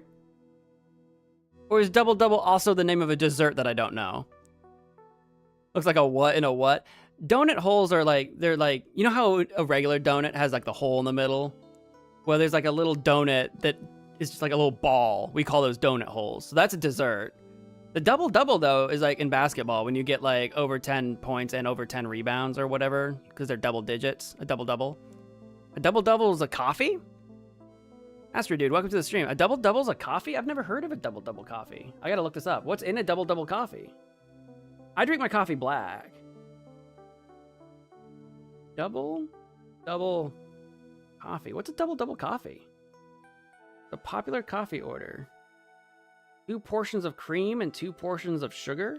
I've literally never heard of this. This is news to me. I'm learning so many things today. Like what? What? Like of all cases we've had so far, this one has come right out of the gate with new information for me. Tim Hortons coffee. We don't have. Isn't that like British or where's Tim Hortons? Is that Canadian? Did I say Canadium? Did I just say it with an M? Is that Canadian or something? What's Tim Hortons anyway? We don't have those. Because you guys made a comment about, not you guys actually, no, was it, who did? Somebody did. Mia made a comment about him possibly being Canadian. Is it like a Canadian thing? Yeah, Tim Hortons are primarily in Canada. So he must be Canadian. These are all Canadian reference. This is how you know I'm not Canadian, you knuckleheads. I don't know anything about Tim Hortons and double-doubles. This is all news to me. A double dribble. No. Don't gaslight me. A double dribble is a penalty or whatever. There is a double-double in basketball, but that's a statistic. He is the Canadian judge, apparently. I feel like I want to hurry up and hand down a verdict just to have a bite. You can't go around biting the witness, Judge. You can't go around biting the witness. Hey, not so fast. As I said before, This witness is very sensitive and delicate, and no, lies. I would ask the court to please exercise care when addressing her. Yes, indeed. Thank you, Mr. Edgeworth. You are a true gentleman. Ms. Fay, you could learn a lot from this man. Oh, shut up. He's such a gentleman. He sure doesn't act like one to me. Sir? Every rose has a thorn. That's accurate. That's true. Yes, my dear? This is my first time, so I'm sure I'll make a lot of mistakes. Anyway, I just wanted to say I'm sorry for all the trouble I might cause. I might cause. Like, not at all. It's no trouble at all. Now then, may we please have your name and occupation? My name is, Melissa Foster. No, it's not. What?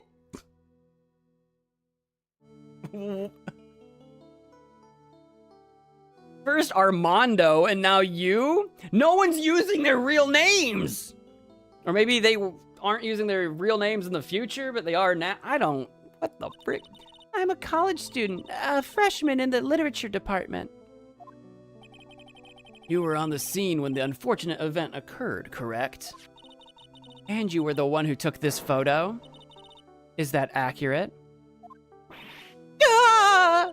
How can you be so mean? You're the one that took the photo. Now see here, what are you doing shoving that in her face like that? She's the one that took it. It's not like she hasn't seen it before. I also just want to... Melissa Foster, age 19, college student, witnessed and photographed the incident on Dusky Bridge. I just wanted to look at her profile info. Huh? But it's just a photograph. Every time I do it makes me laugh. It's not like it's something dangerous. You guys think I wasn't gonna slip in a photograph joke. You thought I wasn't gonna. You thought. Next time I'll be forced to penalize you. Don't you dare. Uh-oh, I don't like the turn this has taken. All right. Is she staring at me? You like what you see? And you would be... Huh? I'm the defense attorney. My name is Mia Fey. That's my actual name. How dare you not do the joke? I just did the joke. What do you mean, dare me to... What do you mean, how dare you not do the joke? I'm gonna assume you typoed. I just did it. I see. So you are... The enemy. Now then, young lady, could you please give us your testimony? Yes, Your Honor. I'll do my best. Okay. Here we go. Witness testimony. The witness's photograph. I was using my camera to take some pictures of wild flowers. Then, I noticed there were two people standing up on the suspension bridge. Suddenly, they just started fighting. That's when I hurried and took the photo that shows the crucial moment. And right after that, I called the police. So it wasn't an accidental photograph. She saw the fighting and took it. I'm just saying Gumshoe said it was an accident. And I'm like, how do you accidentally take a photograph? Like, what do you mean?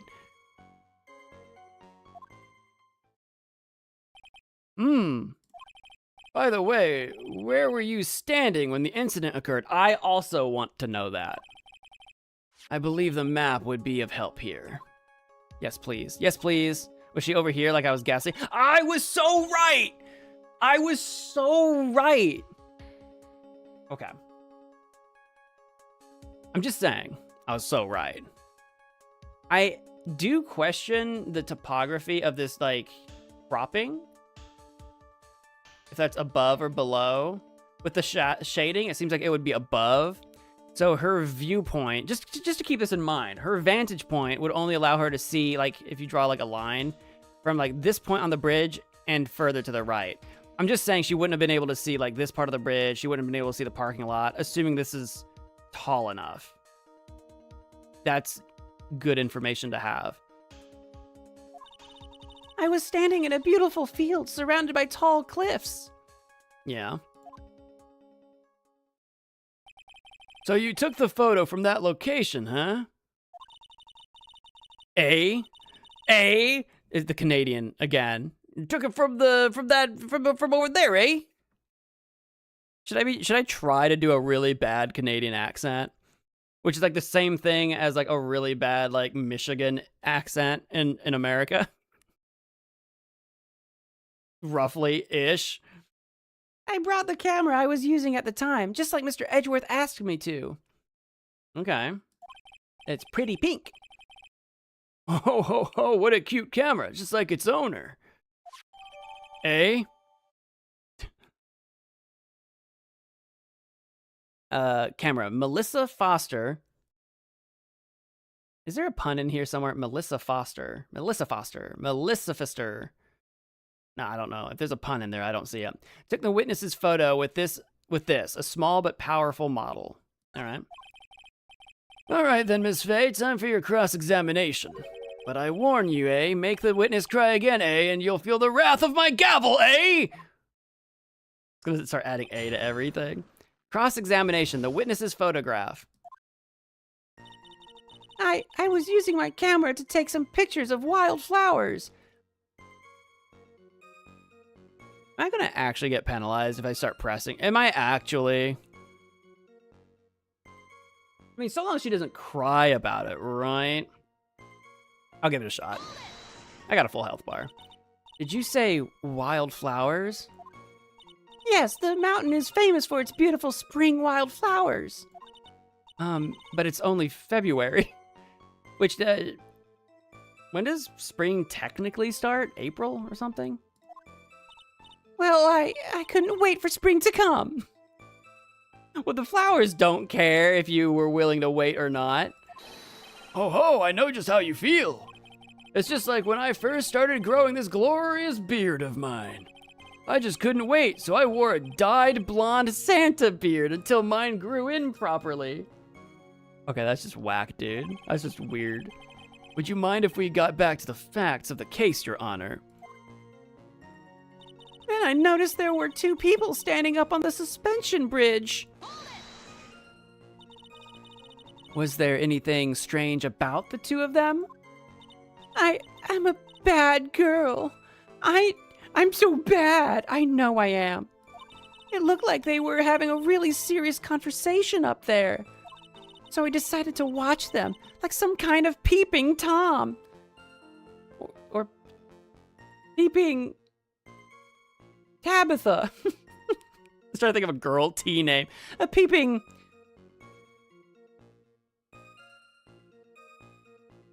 Theodora. I cannot think of T names for girls. Tanya, Tabitha. You get the idea. No, not at all. Everyone is like that. Everyone's a peeping Tabitha. Everyone's a peeping Tabitha. I love watching other people fight. Too. In fact, I can't get enough of it. Judge, you're oversharing again. Actually, that's why I took this job in the first place. That's not good. Too much info, Your Honor. That's what I'm saying. In any case, it's perfectly natural for you to have kept watching them, especially dressed as they were. Well, anyway, I was watching them very closely. Suddenly, they just started fighting. Oops, hang on, I misclicked. Press. Do you have any idea what they were fighting about? No, I have no idea. Why do you ask that? What do you mean, why? Because the whole darn reason we're in in court right now. Maybe you overheard some. What do you mean, why do I ask that? Oh, I just thought that maybe you overheard what they were saying. I know it was far away. Tina. There's a good name. Peeping Tina. I was just thinking maybe, you know, if they were shouting at each other, you would have heard something. I don't know. That's not so. Don't you freaking cry. The judge is gonna whack me. Don't you do it. I would never eavesdrop. You already admitted to being a peeping Tom. How is eavesdropping worse than peeping? I think they're kind of on the same playing field, wouldn't you think? I've got more class than that. That's right, Miss Faye. Don't drag the witness down to your level. What the frick is wrong with you people? Grr. I eavesdrop all the time. If people are yapping to each other out in public, I'll listen. I eavesdrop all the time. I'm not ashamed of it either. If you're talking loud enough in public, I'm gonna listen. Where did Peeping Tom come from? I don't know. I don't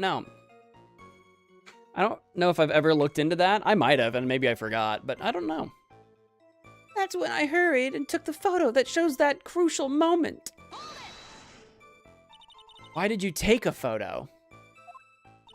Well, the two of them were really going at it. Just going to town, it was wild.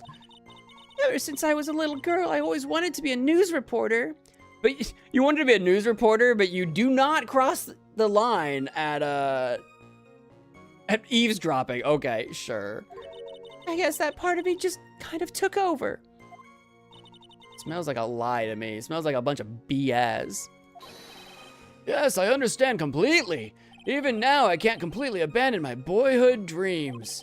I still use my grandson to test my comedy routines on. Oh, you want to be a comedian, huh? Not that it has any bearing on any of this.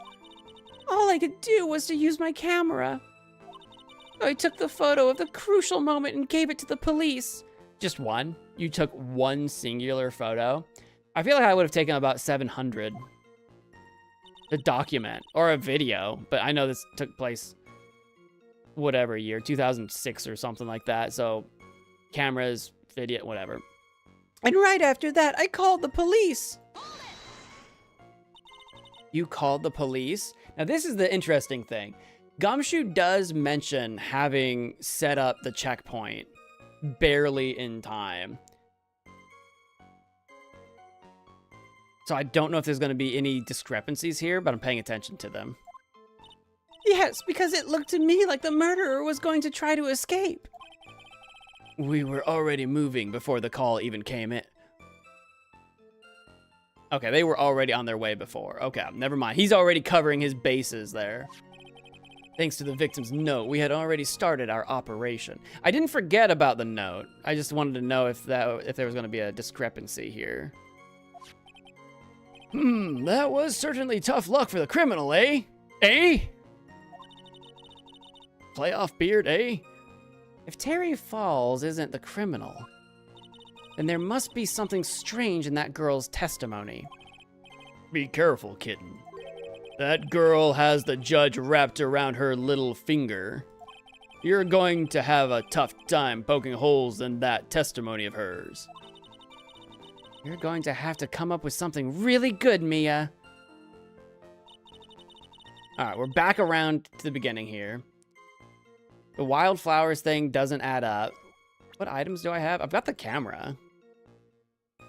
It says powerful model, so like the distance and the zoom shouldn't be a problem, right? It says powerful. I don't know how the camera's going to come into this, but...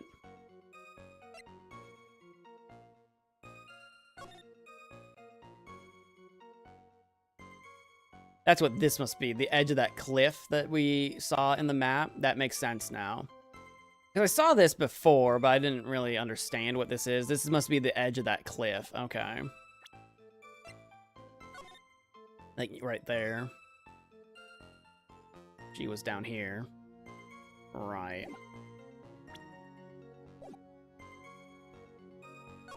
And I noticed there were 2 people standing up on the suspension bridge. Conveniently. Suddenly they just started fighting. Just going to town. I don't know if I believe that. I just don't know if I have evidence.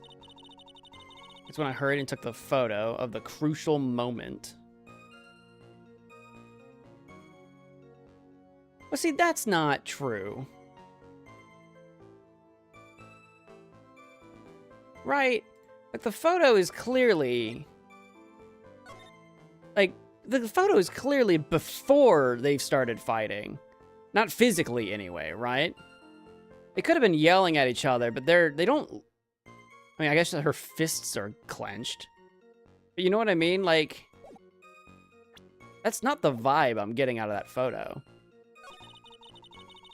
And right after that, I called the police.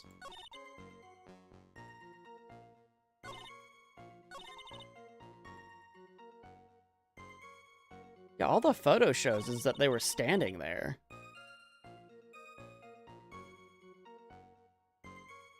When she says fighting, how did she word that here again? What they were fighting about.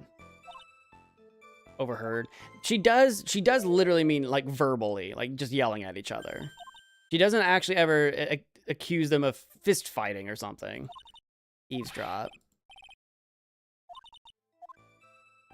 Okay. I just wanted to check. I know we read through them already, but...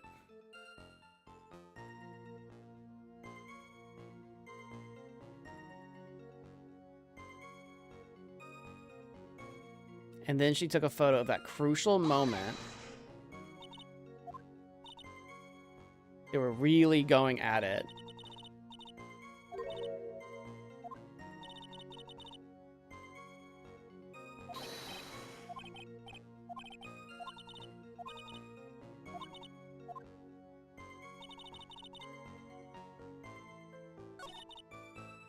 I kind of feel like that's the spot, but I don't know what to present other than just literally, I wouldn't mind like needling in on that. Like, here's the photo. What here even remotely looks like they're arguing? You know what I mean? I feel like I just want to needle in on that. The posture's all wrong.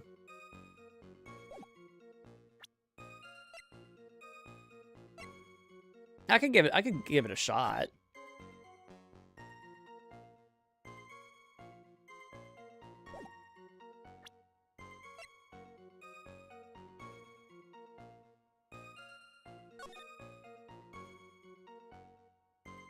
I do still have this note that has Dahlia literally named, but she said her name's freaking Deborah Foster or something, Melissa something Foster.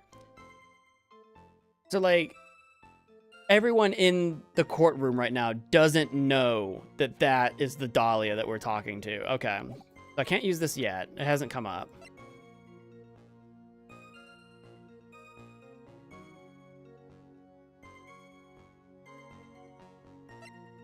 know. I'm gonna go ahead and just shot in the dark here. Witness's photo here to see if we needle it. That doesn't really feel like a. Because what was the previous statement? They just started fighting. It's not really. My evidence isn't really a contradiction, though, right?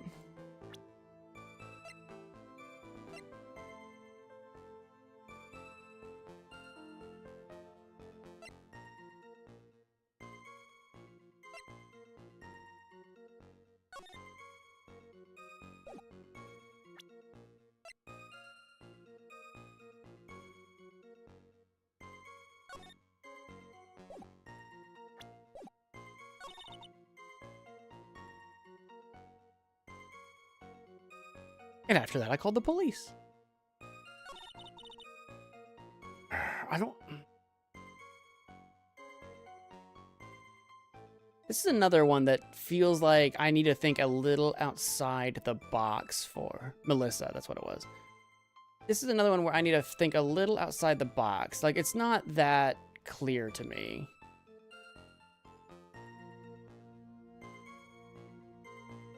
I'm gonna try this. This is, again, this is a moonshot, but...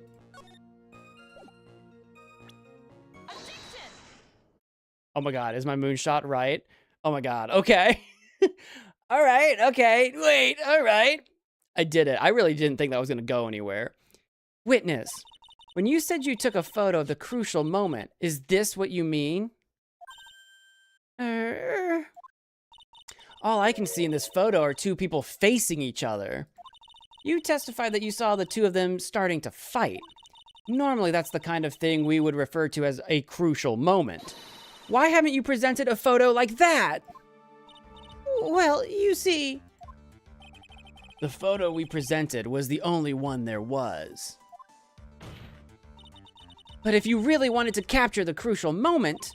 Then what happened next? You must have taken a photo of it. Yeah, right, that's what I was saying. Why would you not take, like, 100 photos? Oh! I'm Homer Simpson now. Oh! My apologies, young lady, but Ms. Faye's assertion is not without a certain amount of merit. He can certainly downplay a situation, can't he? I'm sorry. I'm a very... bad girl. I used it all up. The film, I mean. You ran out of film? This photo was the last one. Uh-huh. Convenient. What? What can I say? Unfortunately, that is the truth. I'll say, can I confer? I have the camera. Can I... It's not like it's secretly a digital camera, is it? Is it a film camera? That would be wild if I took out the camera. It's like, it's a digital camera. That would be wild. Can I pop the thing open, see if it's got any film in it? I personally examined all the photographs she took that day. All the other photos are of the witness herself playing among the wildflowers. Okay, so that's true then. The witness herself? Then who took the photos? Well, it's on a stand. The camera's got a tripod. Well, you see, my camera has a timer feature built into it. Yeah, that's not that weird. So you took the photos of yourself? Selfies hadn't been invented yet, fellas. I remember taking some photos of myself once too. Could you stop going down memory lane, Judge? We've got a case we're trying to solve here. Please, no details. It seems that Miss Faye's assertion was not so decisive after all. No, wait just a minute. Well, if she had no film left, she couldn't very well take more pictures, eh? Ms. Foster, perhaps then you could tell us about a different sort of photo.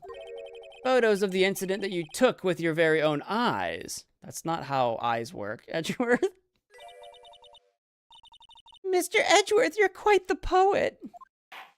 Barf. Very well then, let's get back to the cross-examination. Let's hear your thoughts on the fight that you witnessed. Yes, Mr. Judge. Boy, this guy is really a sucker for sweet talk. Huh. It looks like the other kitten in the room is the one that's getting all the attention. Yeah, it's sickening. I was using my camera to take some pictures of what? Oh, okay, wait, is this the... Oh, okay. We're back around to this.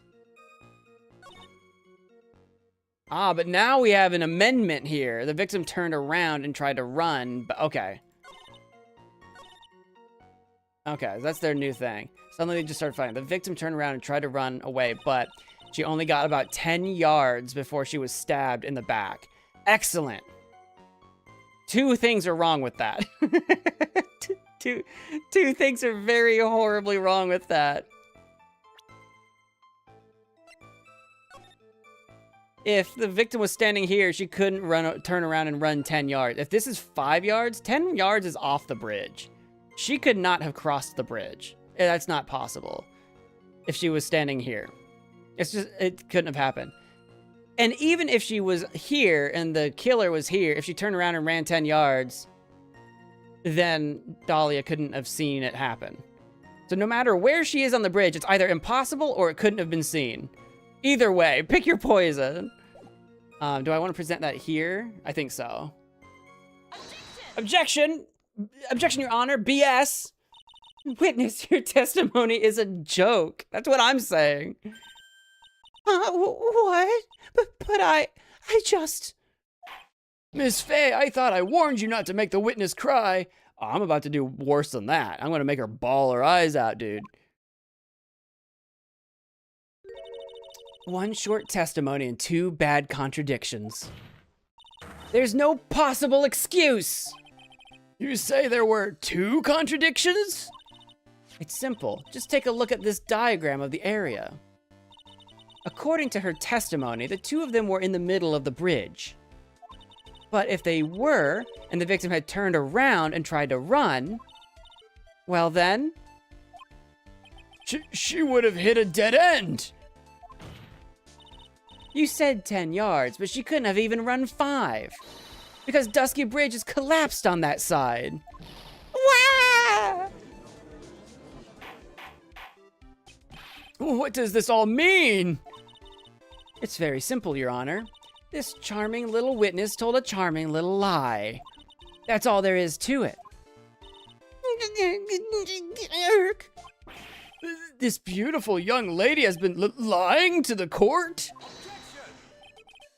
Just a moment, Your Honor. Mr. Edgeworth. Your Honor, allow me to personally apologize for all the confusion. What do you mean? There's one major mistake in this diagram. What did you say? What are you referring to? It's all because this diagram was made after the incident occurred. What? It's a very old bridge. We couldn't find any official blueprints of it. So you're saying... I'm saying that even though this bridge is currently in disrepair, there's no evidence that can prove that the bridge was broken during the incident. Okay, yeah? Yeah, is that true? Come on. Someone's got to be keeping maintenance records of this bridge. I don't know how it works in Japan, but someone's got to be keeping maintenance records of this bridge. That should be so easy to acquire. That's ridiculous. That's pretty... For the sake of the game, I'm going to look the other way, but that is actually ridiculous. You can't actually tell the condition of the bridge from this photo. Correct, not from this photo. I will grant you, for the sake of the game, I'll grant you that much. I apologize to the court for not being more clear when I presented the evidence.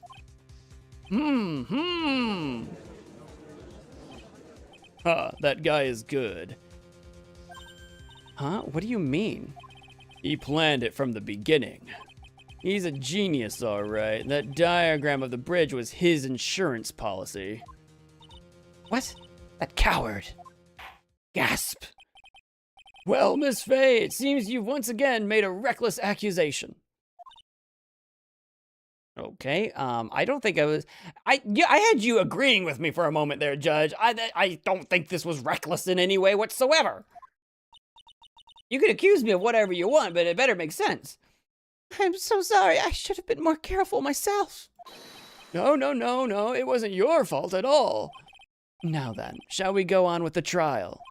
I'd like to establish, once and for all, what it was that the witness actually saw. Indeed. All right, young lady. May I ask you to please proceed with your testimony? But it's so hard to go on. We're all on your side, Miss Foster.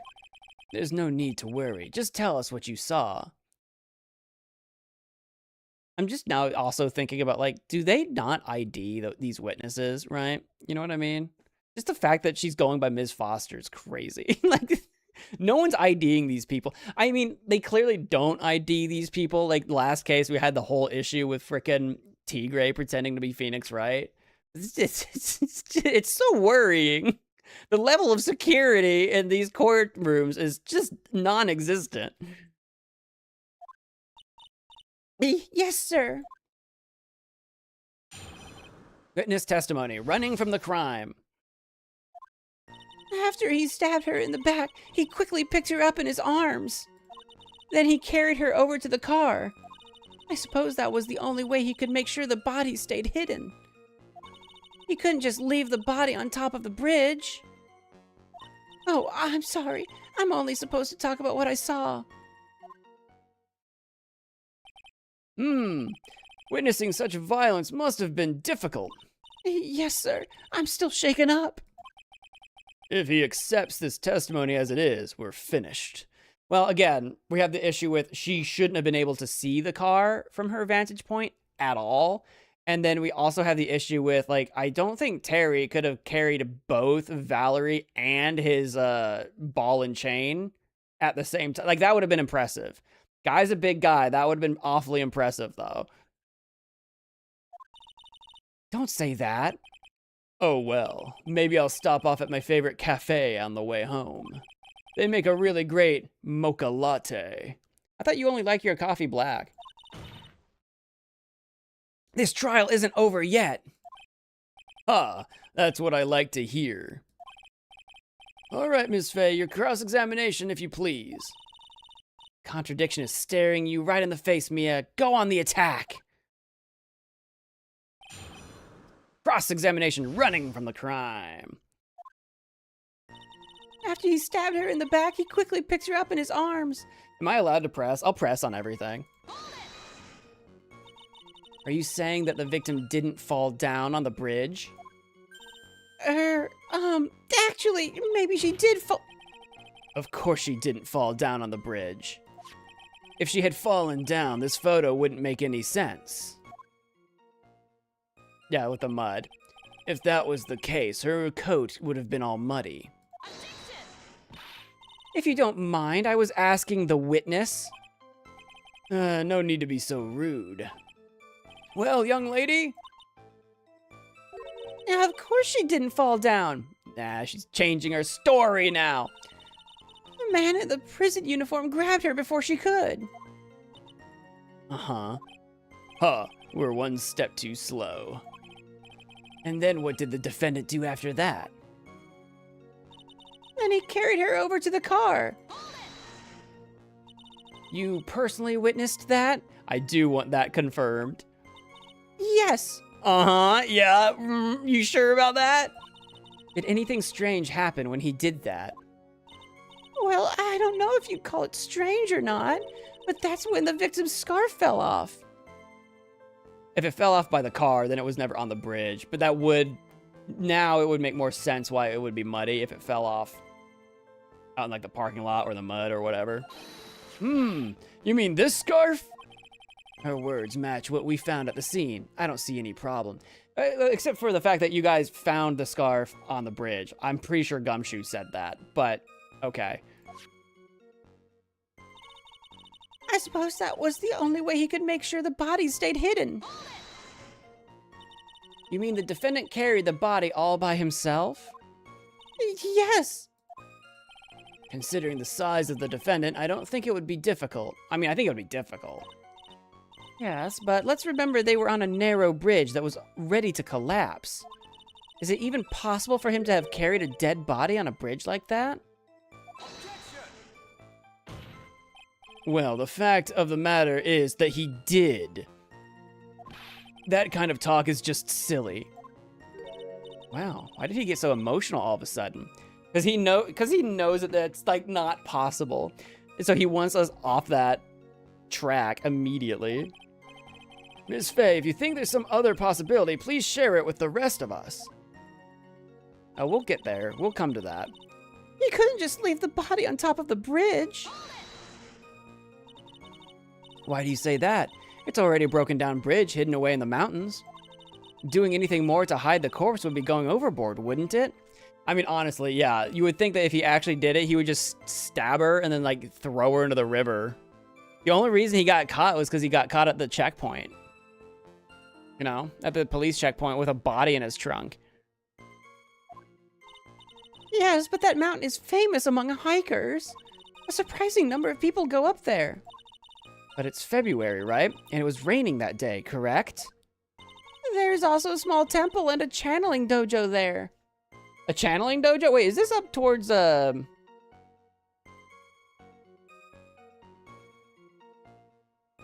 can't think of the name of the town where Maya and Mia are from. I'm guessing not, though, because Mia would know then. You know, those monks, they just love cold, isolated places. I think the witness is trying to say that the corpse could have been found at any time. Besides, the witness is merely reporting what she witnessed with her own eyes. Oh, I'm sorry. I'm only supposed to talk about what I saw. And you're absolutely certain that it was my client who was carrying the body? Well, he was wearing a prisoner's uniform, but as for his face... So you're saying you didn't get a clear look at his face? Well, they were far away, and it was raining as well. I thought I was only supposed to say exactly what I saw. Excellent. You're a remarkably honest young woman. We've already caught her lying twice, Judge. Like, bro. Something about this testimony is bothering me, but what? Oh, no, I know. Hey, kitten. Have you ever put salt in your coffee? We've had this exact conversation before. In a different case, in a different time. And it wasn't with Armando. We've had this conversation with Godot. I've had this conversation with you guys before. No, why would I? Why not? Huh? It may actually go better with coffee than sugar, right? Sure, whatever you want to do, man. Listen, my point is, if you're not sure, you might as well add a ton of salt to it. That's not good advice. Start racking in the salt into your coffee. It might bring out the rust in something. I don't want to drink rust like a piece of evidence. I don't know what your analogy is right now. He's right, Mia. No, he is not. Go present something. You've got nothing to lose. I do have something to lose. I have a case to lose. What the frick is wrong with you people? I've got a health bar. By the way, I wouldn't put salt in my coffee. The two don't go well after all. Okay. If you say so. Alright, anyway. I think this... I've got a few things I want to try. Then he carried her over to the car. I would love to present the diagram again. I would love... Like, there's no way. I would love to do that. The game... when I was pressing, seemed more interested, like with Edgeworth stepping in and everything, seemed more interested in me focusing on like this and this though.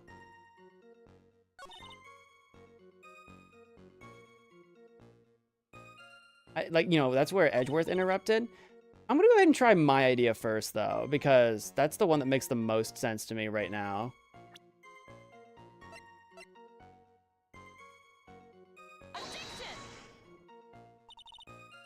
Okay, you guys know I'm right, but I guess it's not here or not now. Your Honor, that statement contradicts this evidence. I'm sorry, but I'm too stupid to understand what you want to say. Take this penalty. Rah, wah, wah, wah, wah. Oh, God. That makes sense. Hello, gorgeous. Hey there. I know I am. It makes sense though. She couldn't see the car from where she was standing. Believe me, game, believe me. All right, I guess I'm ahead of myself. If that's not what I'm supposed to do right now, then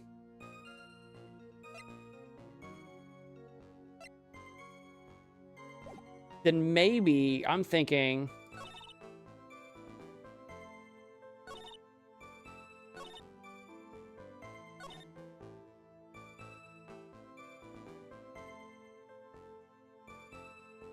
a gnat in here. I'm thinking the one that I want to do. My. That is a wild phoenix in her natural habitat known as DBD. Let us gaze upon her and see how she does. DBD? Dead by Daylight? What? What was all that even about? What was that even about? The thing that I want to say is he quickly picks her up in his arms, and I just so badly want to be like, well, like, how? His arms were kind of full. I don't know if I do that, they would just be like, you can't tell that he's holding the ball. He could be holding a knife. Knife in one hand, chain in the other. Oh, roddle, roddle, roddle. I don't know if they're going to try to be dumb on me, but... So I could go that route. Again, why was this the one that... Okay, I suppose that was the only way he could make sure the body was hidden. This was the one that Edgeworth got freaky on. You mean the defendant carried the body all by himself? Yes. As the defendant, I don't think it would be difficult. Yes, but let's remember they were on a narrow bridge that was ready to collapse. Is it even possible for him to have carried a dead body on a bridge like that? And that's where he objects. Well, the fact of the matter is that he did.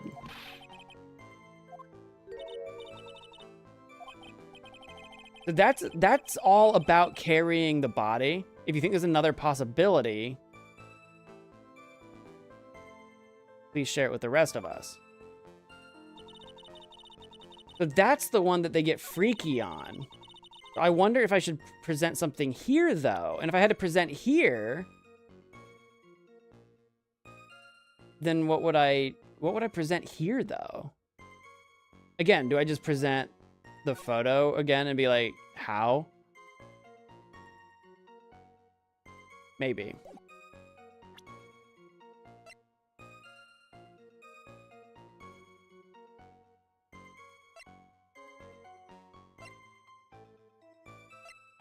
Am I letting the game trick me? Maybe.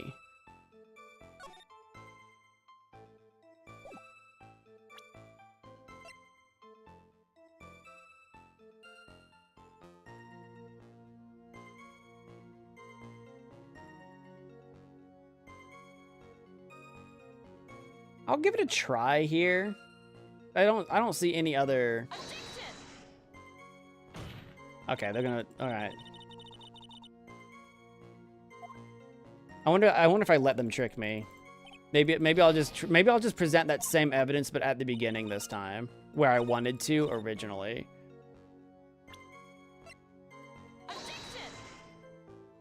Oh, you gotta be kidding me! Okay. I've wasted way too much HP then. Okay, I wasted way too much. To be fair, I still stand by my first choice about the car. I feel like I have two very valid points, but they're not what the game wants me to make, apparently. So, what am I looking for?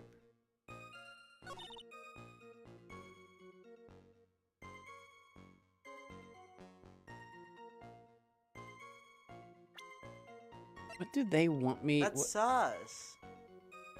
All of it's sus. We know she's lying. All of it's sus. That's sus.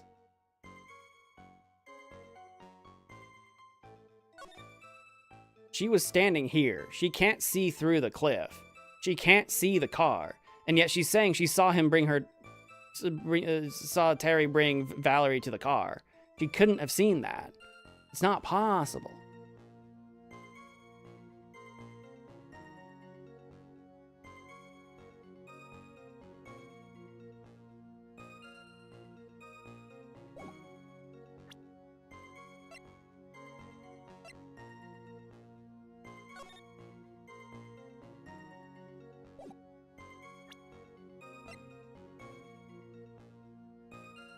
And yeah, this is where it says scarf found on Dusky Bridge.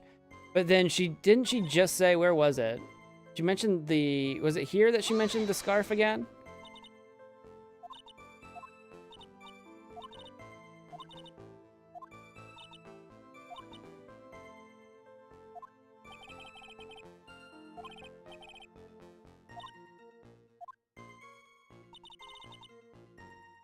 I don't know. I feel like she did. I feel like she mentioned the scarf somewhere. Was it here?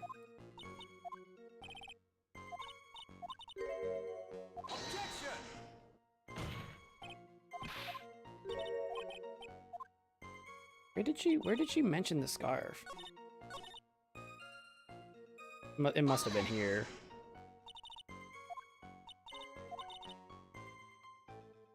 Did anything strange happen when he did that? Well, I don't know if you call it strange or not, but that's when the victim's scarf fell off.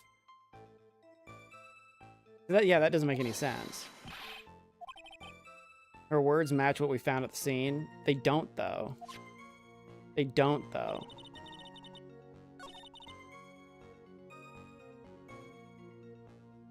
I mean, unless I'm being pedantic here, it was found on Dusky Bridge. On Dusky Bridge would be here, not like in the parking lot, surely.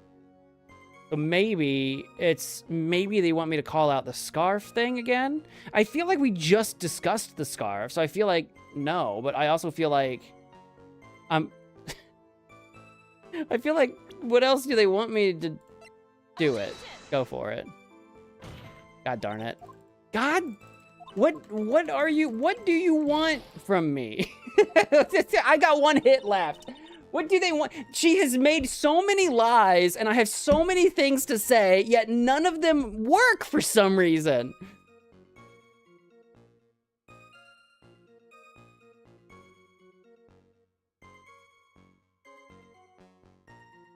What are they looking for here?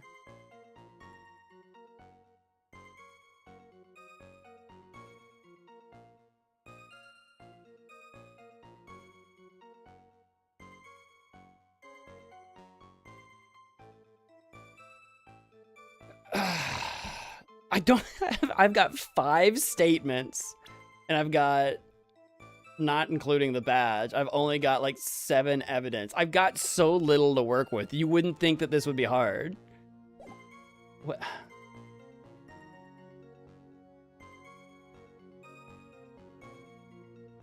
Is there something sneaky in a profile somewhere that I could use?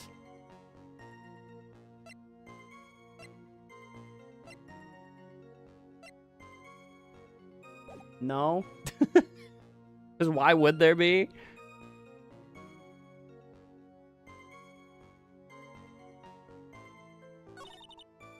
Anybody in chat want to throw a hint at me? Anybody out there want to throw me a bone? Wanna like, I'm real. I only got the 1 hit left, dude. I'm really struggling here. Think like a gangsta. That's not much of a bone. That's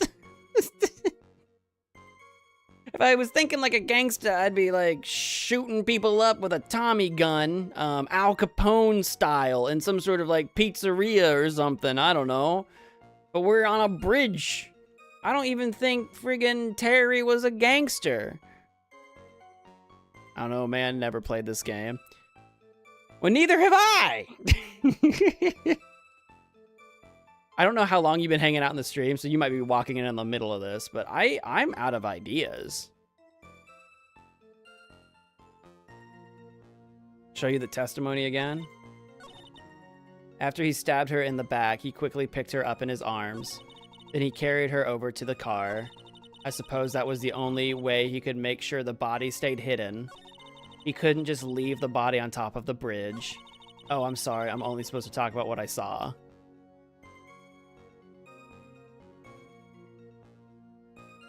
He could easily have hidden the body. He didn't need to take her with him, did he? Look at the map again. What do you mean? I'll look at the map again. What do you mean? I feel like we discussed this in one of the pressings where like they said, well, he couldn't leave her because is it going to be we could have thrown her in the river? Is it going to just be that again? Because that's what I said out loud, but how do I... They had a whole conversation about they couldn't leave the body around because there's hikers. So...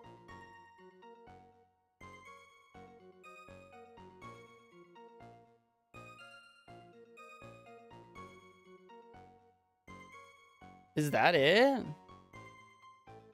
Because they just had this conversation. Eat us, delete us.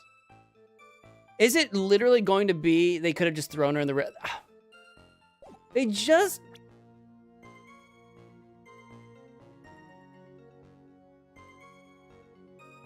I'm not enjoying some of the logic leaps so far because they just had... I'm not saying you're wrong. Why wouldn't he have thrown her in the river? That's what I said. But they had this whole conversation. Where was it? Where did they have this conversation? You couldn't leave it on the bridge. I guess it just says on top the bridge, I guess. Because they had this whole conversation, right? Why do you say that? Doing anything more to hide the corpse would be going overboard, wouldn't it? Yes, but that mountain is famous among hikers. Surprising number of people go up there. It's February, right? And it's raining. Small temple, channeling, monks. The witness is trying to say the corpse could have been found at any time. You know,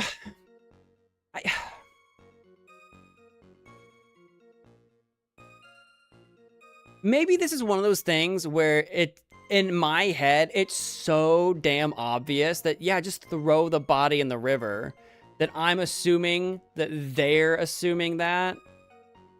And that a hiker would find a body in the river. That's what I thought they meant. Like a hiker would find the body on the bridge, in the forest, on the river. I just thought, okay.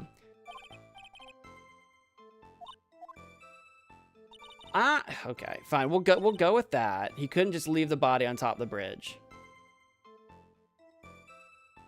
All right, we'll present. I've only got the one hit. Where's it at? The bridge map.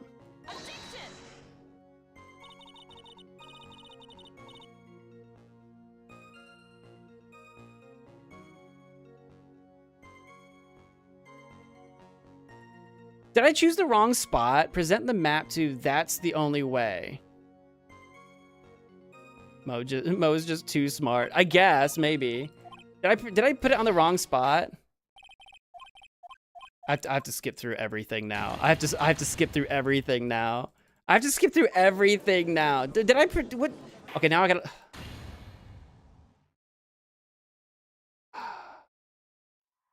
Why does it say saving? Does it actually save? Where did it save? It said saving content. To where?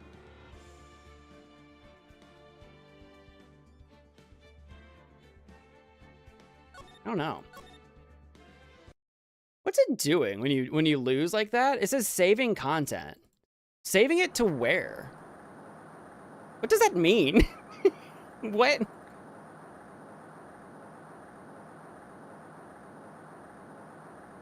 There's got to be a way to skip this, right? That's crazy. None of these buttons skips this? That's crazy.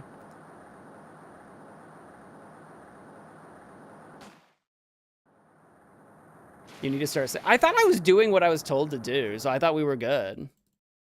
Also, I'm not going to.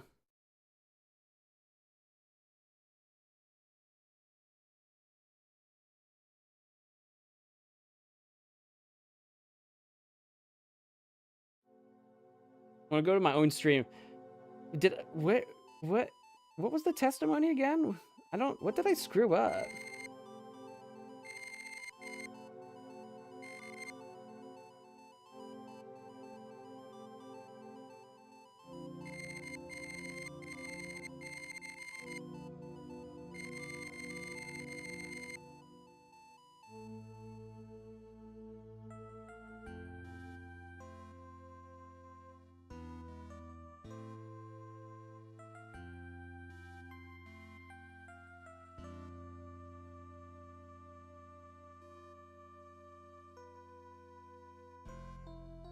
I'm trying to find where Dahlia starts talking.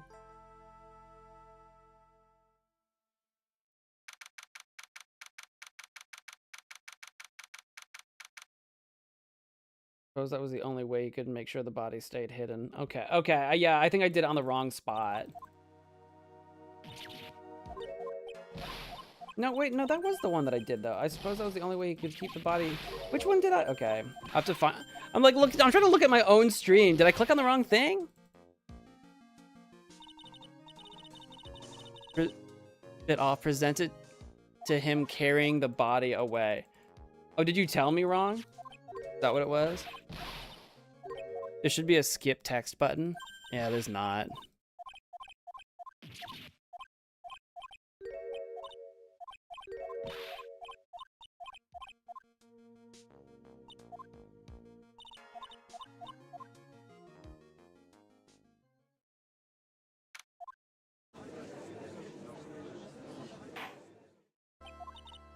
Because that's weird too. So like you're supposed to present it at the then he carried her body away, and you're supposed to present the map at carrying the body away.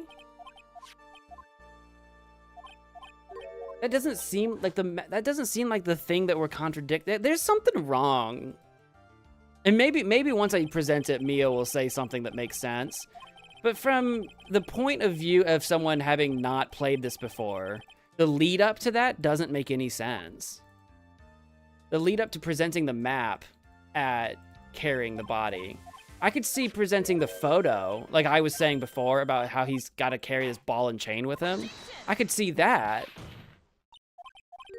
But I fail to see how the map actually contradicts carrying the body away. Again, unless you've played the game before and you have foresight, unless you just already know. But I don't. And it's not like I'm saying that everything should always be obvious. I'm not saying that so much, but it's like, I guess the real problem is that there's no flexibility in the story that they're trying to tell. They want you to answer things in a very specific order, right? Like I'm already prepared to jump the gun on how Dahlia cannot see the car from her angle, but since I can't present that, I'm like sort of stuck, right? Like I don't know what story they're trying. Like I'm ahead on the story here. So what are you trying to? Like I don't know what they're trying to tell me.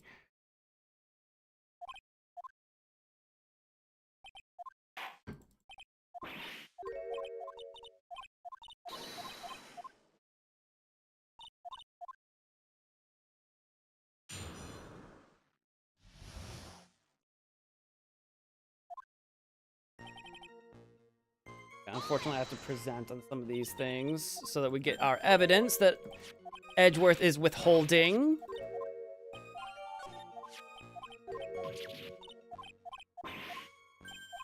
God, wait, you don't realize just how much yapping there is until you're forced to skip through all of it. You don't realize just how much yapping there is.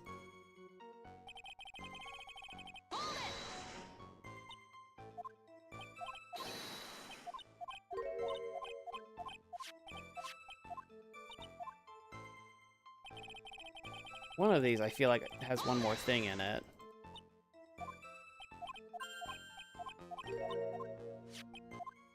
There it is. There we go. I think that was all I needed. Oh yeah. And then... Oh, why do I not have the scarf yet?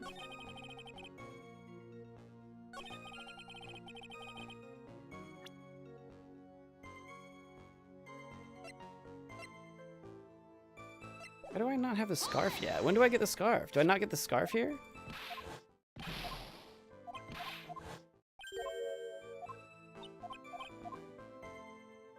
thought the scarf was the first thing that I got. Oh, God bless it.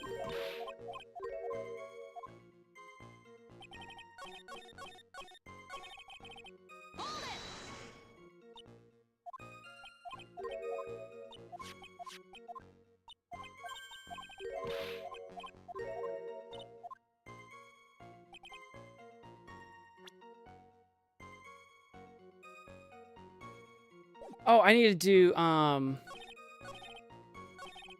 the note. Yeah, present the note, then I get the scarf. Right. I remember. Right. I knew that.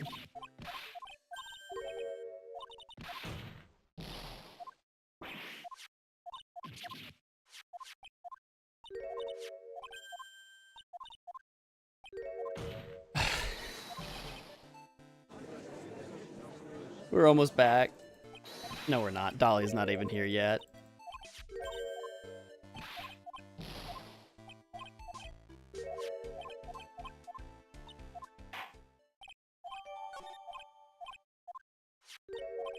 They should definitely have had like an autosave or a save opportunity in between witnesses. I know I haven't been saving on my own. I know, and I know that's my fault. I know. But in between witnesses, we really should maybe make that a rule, like in between.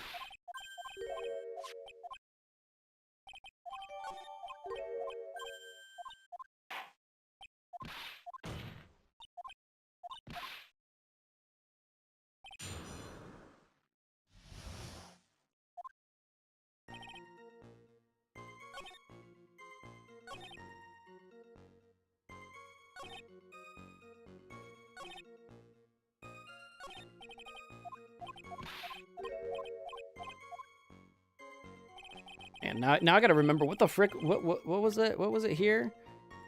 We have the muddy scarf.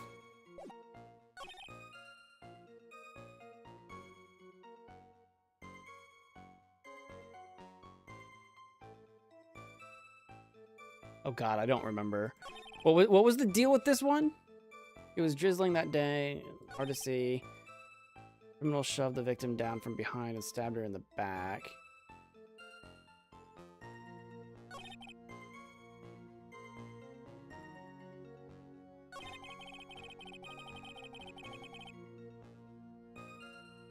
What if you do don't save mid-trial? What do you mean? Isn't that literally what you guys have been asking me to do? What do you mean? What do you mean by that? Isn't that literally what you guys have been asking me to do? What? Yo, why not? What do you mean? Also, what is it that I do here?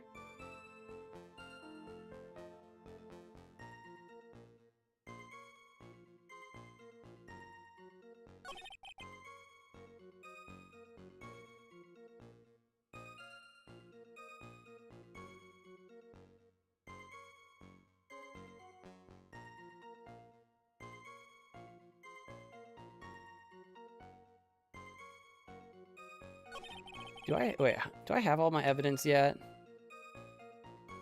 I just don't have the camera yet. That's the only one that I'm missing.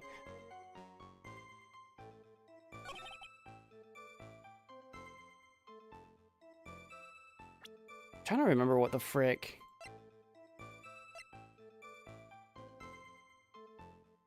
Because we present the scarf. Do we present the scarf now? About the mud?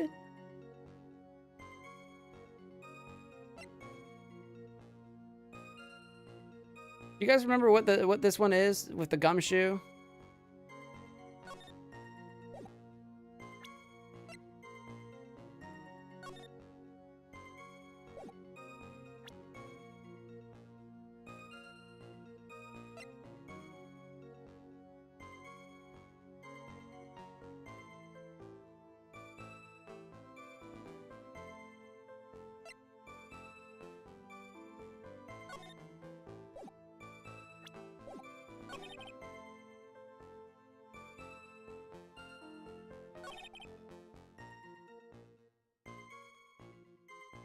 Shoved the victim down from behind.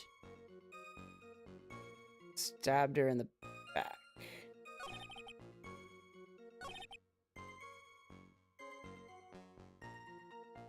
Oh God, I don't remember what the frick I did here. I don't remember. And we've gotten so far, but I don't remember.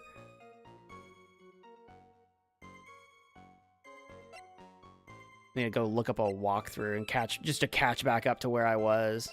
Not to cheat, just to catch back up. God darn it. I said out loud so many theories so many times that now I don't remember what the truth was. I don't remember. Do you remember? There's no mud in the trunk. Is that what it is?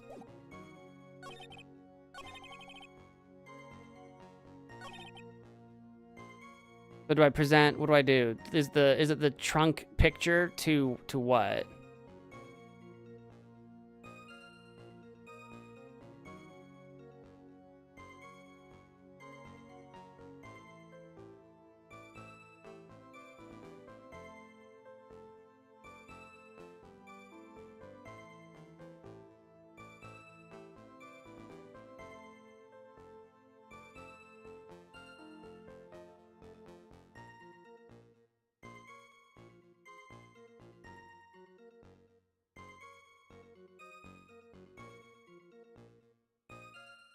Wait, sure what? Wait, what? Sure on what?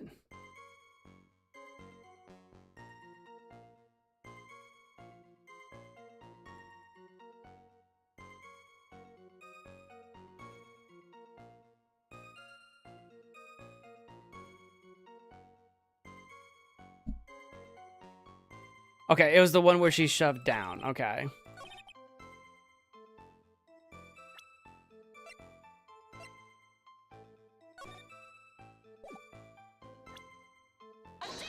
Okay, thank you. Thank you, guys. I couldn't remember. I think this was one that I agonized over last time, too, and I couldn't remember what we did. Because I remember doing this part where you have to show them the code. I remember doing this part. I just didn't remember how to get there.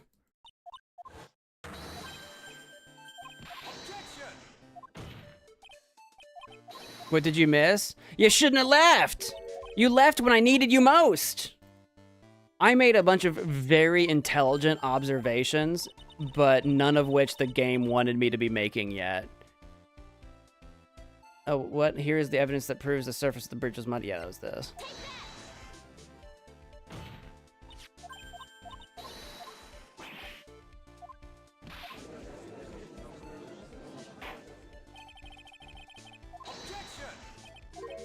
I'm not gonna repeat all of them because I've already agonized over. I'm not gonna go over everything. I'm just gonna try to get back to where I was and move on.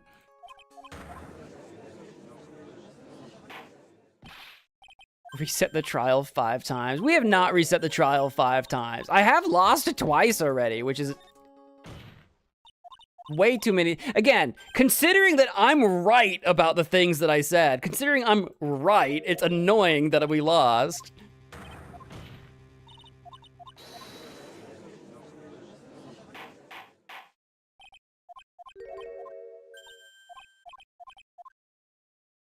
This is the hardest trial yet. This has been annoying, but I don't remember if it's been the hardest.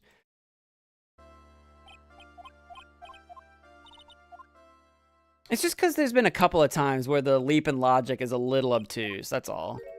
Okay, Dahlia's here now. Alright. Not that she's going by Dahlia, she's going by Foster. I'm Melissa Foster. No, you're not. You shut your face. You shut your face when you lie to me.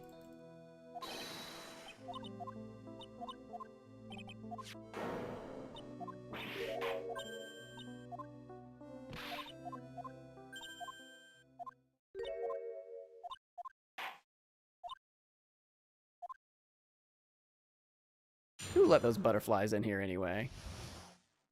All right, so here's what we are. Oh, this is the testimony. Let me just skip through that first.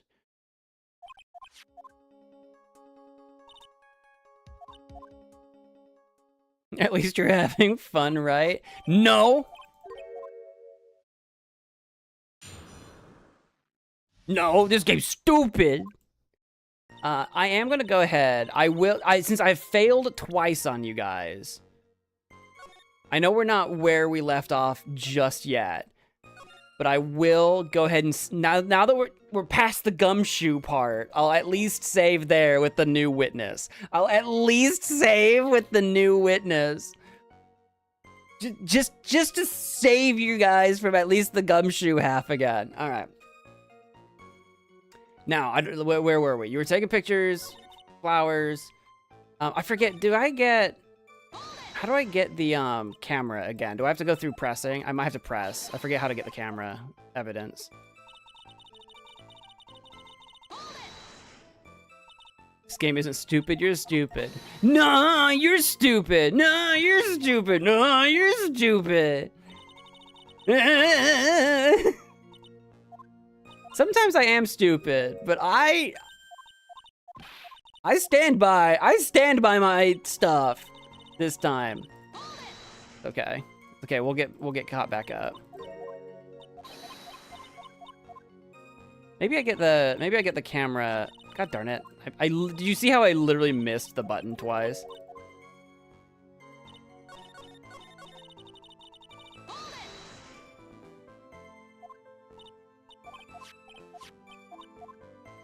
Okay. Maybe the camera comes on the next testimony. I'm not using my keyboard. I'm not going to be pressing Q and escape and tab and F, and these are all stupid buttons. I'm not doing it. I'm not doing it. All right, you were using your camera. Notice there were people standing up. I think this is the one where suddenly they started fighting. That's when I heard the crucial moment. I think the crucial moment one, and then I do the witness's photo. Because, like, clearly they're just standing there.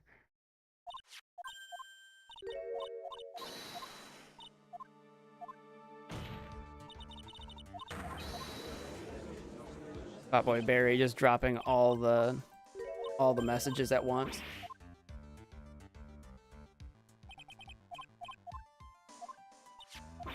There's the camera. Okay, we got the camera back. Now I've got all my evidence so far that we've ever seen.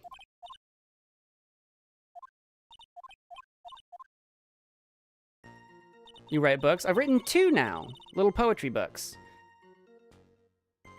I've got a couple of things that I'm working on, but yeah. Yeah, 2 of them.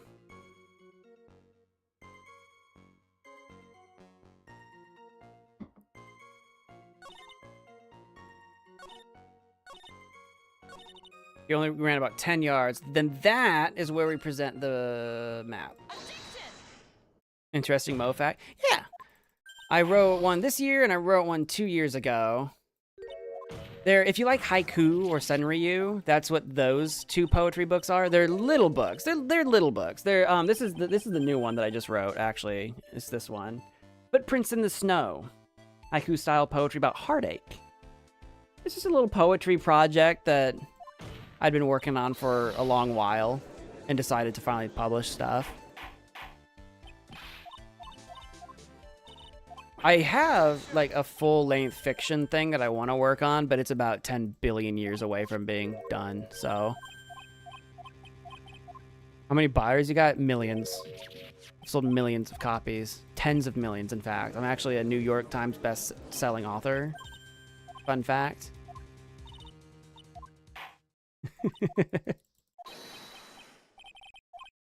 I'm gonna let you in on a little secret. Don't ever ask a self-published indie author. Never ask them how many sales they've gotten. Don't do that. It's rude.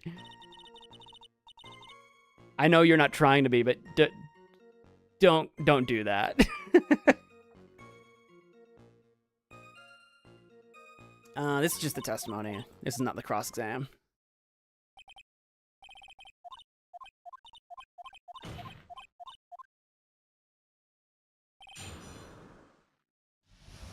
Now, is this...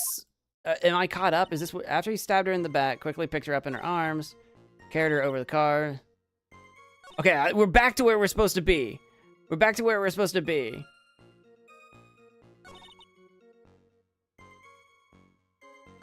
So, I think what we decided... I think what we discussed... was... This one. I suppose that was the only way he could make the body stay hidden. Or was it... He couldn't just leave.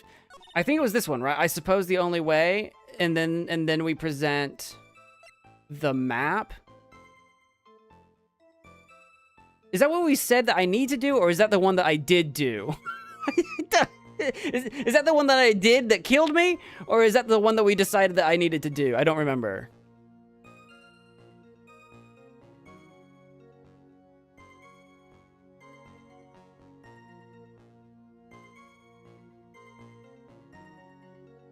I mean, I can just do it, I guess. We've saved, so we won't have as far back to go.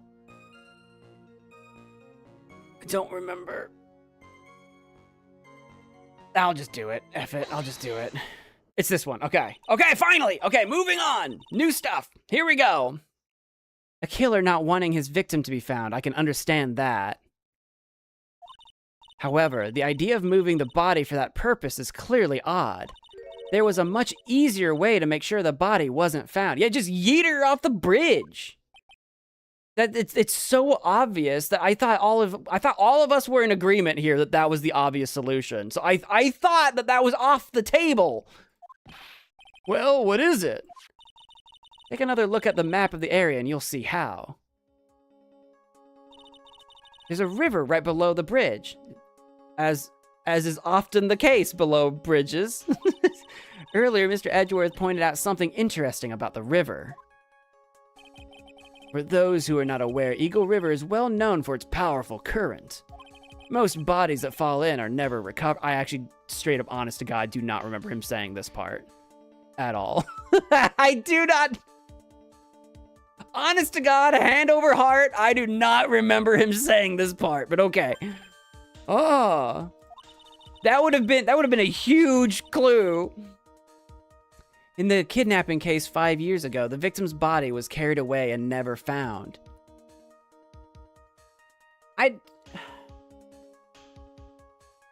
You know,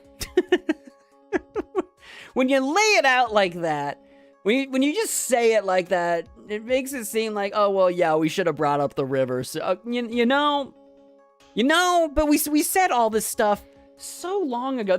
We said all that stuff like Gumshoe. That was so long ago. Before Gumshoe even. If 10 murders were to occur at that same spot above the Eagle River, yikes, you can bet your boots that every other killer would have tossed the body in the water. I don't think she's wearing boots. I think she might be wearing heels. Order, order, order! I'm not sure if I care for the way you put that, Ms. Faye. It's true, though. But I must admit it does seem odd not to have thrown the body into the river. Ooh! Ooh! What is this? Oh! Well, Mr. Edgeworth? How sad. Perhaps Ms. Faye would do well to try taking a dip in the river herself. Rude, Edgeworth? Are you telling me to yeet myself off a bridge? After all, you claim to be such an expert in the ways of nature. I don't think I made that claim. What are you talking, actually, what are you talking about? My point is that no matter how odd you may find the killer's method of body disposal, the fact is that this is what the killer did. No. None of your arguments have anything to do with what the witness saw. Well, see, I do have an argument about what the witness saw, but y'all yelled at me. Not you guys, not chat. Everybody here, the judge yelled at me, penalized me. I have something. She couldn't see the man going to the car. There was a cliff in the way. Miss Faye, it seems that your assertion is without merit after all. Yeah, because you won't let my merit assertion work. You won't let me give you a good one. But what the witness claims to have seen is totally ridiculous. Surely you can't deny that the body was found in the trunk of the car. That's certainly consistent with what the witness has told us. Yeah, but the witness shouldn't have known that. Ugh. Please, witness, go on with your testimony. I'll try. All you have to do is tell us only what you saw. Otherwise, the mean lady might yell at you again. Who's he talking about? I'm not mean. You're all mean. You're all mean. You've all been calling me kitten and bimbo, and they've all been calling me names. Well, show that she couldn't have seen. I did. Now it's going to let me. Now it's going to let me. But I literally did do that. Okay. But now we'll do it again. Now we'll do it again. All right. I'll do my best. After he stabbed her in the back, he quickly picked her up in his arms. Then he carried her over to the car.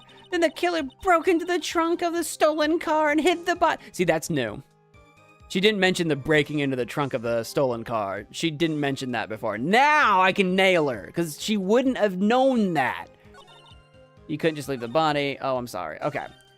This is the new one. This is the new piece. The killer broke into the trunk of the stolen car and hid the body there. No, I'm not even gonna press. I'm so upset. I'm gonna hit you with this right now. Well, Ms. Foster, it looks like you've done it this time. You done what? Made a crucial mistake that I've already pointed out before, but we'll ignore that. A crucial mistake? Like what, Ms. Faye? The killer broke into the trunk of the stolen car and hid the body in there? You're saying you saw that, right? With your very own eyes? Yes, and? It's simple, Miss Foster. Take a look at this diagram again. The place you claim to have taken the photo from that day is here. You see what I mean? Even if you tried to see the car. This outcropping of rock is directly in the way. Ah! That's right, Ms. Foster. From where you were standing, you could not have possibly seen the killer's car. Ah! I admit that the diagram shows a large outcropping of rock. However, it isn't so tall that it would stop her from seeing the car. Yes, it is. You can see that in her own photograph. That's right. It's not that high at all. I was able to see his car just fine. Lies. We can go to the crime scene now and prove that. I'm so sorry, but that just doesn't wash. I believe it was the witness who presented this as evidence to the court, yes? This is the location that the photo was taken from. Your own photo tells the whole story. Thank you. That's what I'm saying. You can clearly see the left side of the bridge, but the outcropping that is being referred to is really more like a cliff. In fact, we can also go back. Dahlia literally called it a cliff earlier with her own words, but... Oh! Your view should have been completely cut off by this cliff!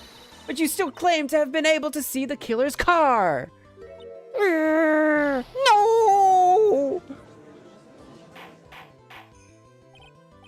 Order in the court. What is the meaning of all this ballyhoo? Ballyhoo. I am seeing so many things I've never seen before. What is a ballyhoo? Your Honor, don't jump to any hasty conclusions. The fact that the escapee fled in a stolen car was reported on the news.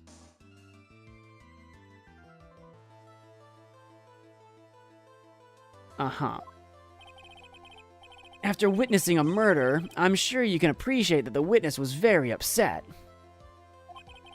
She must have heard about the stolen car and convinced herself that she saw it. Yeah, that's just BS. But she was repeatedly warned before starting her testimony. She was told to testify only about what she saw with her own eyes. Oh,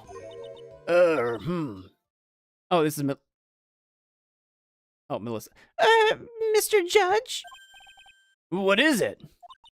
I think I must have remembered things wrong. Hey, wait a minute. You can't just say that.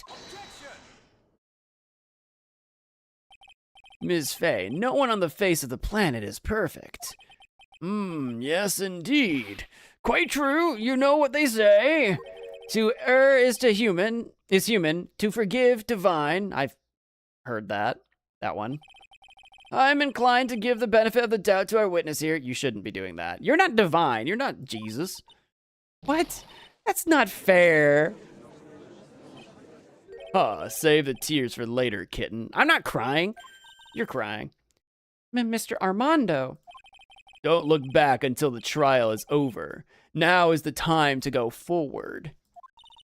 But that wasn't fair. Okay, kitten, you need to relax. Then you need to remember the other kitten's testimony. The killer broke into the trunk of the stolen car and hid the body in there. Yeah, she shouldn't know about the breaking into the trunk part. I'm well aware of that. So tell me, how did she know that? How did she know that he broke into the trunk? Right, because she probably had a hand in it, or it was done ahead of time. I'm not sure exactly what she did, but she definitely didn't see it happen by Terry. Aha! Well, Ms. Foster, until you can explain how you knew that, you're going to have a lot of very suspicious people on this side of the courtroom. It keeps confusing me every time he's actually addressing the witness or the courtroom in general, because any other time we've ever talked to Grossberg or Maya or anyone standing next to us, it's always just directly to us. No one else seems to really hear it. But now, every time Armando talks, he seems to be talking to the whole room. There's some kind of like, something's a little disjointed about this case. Maybe it's just me, but... Well, witness? Well, I'm certain that he broke into the trunk because there were marks left on the trunk lid. Yeah, why would you know that? I'm certain they were scratch marks from when he broke into it. What? Let me see that photo. There are scratch marks. I'm aware of that, but she shouldn't be aware of that.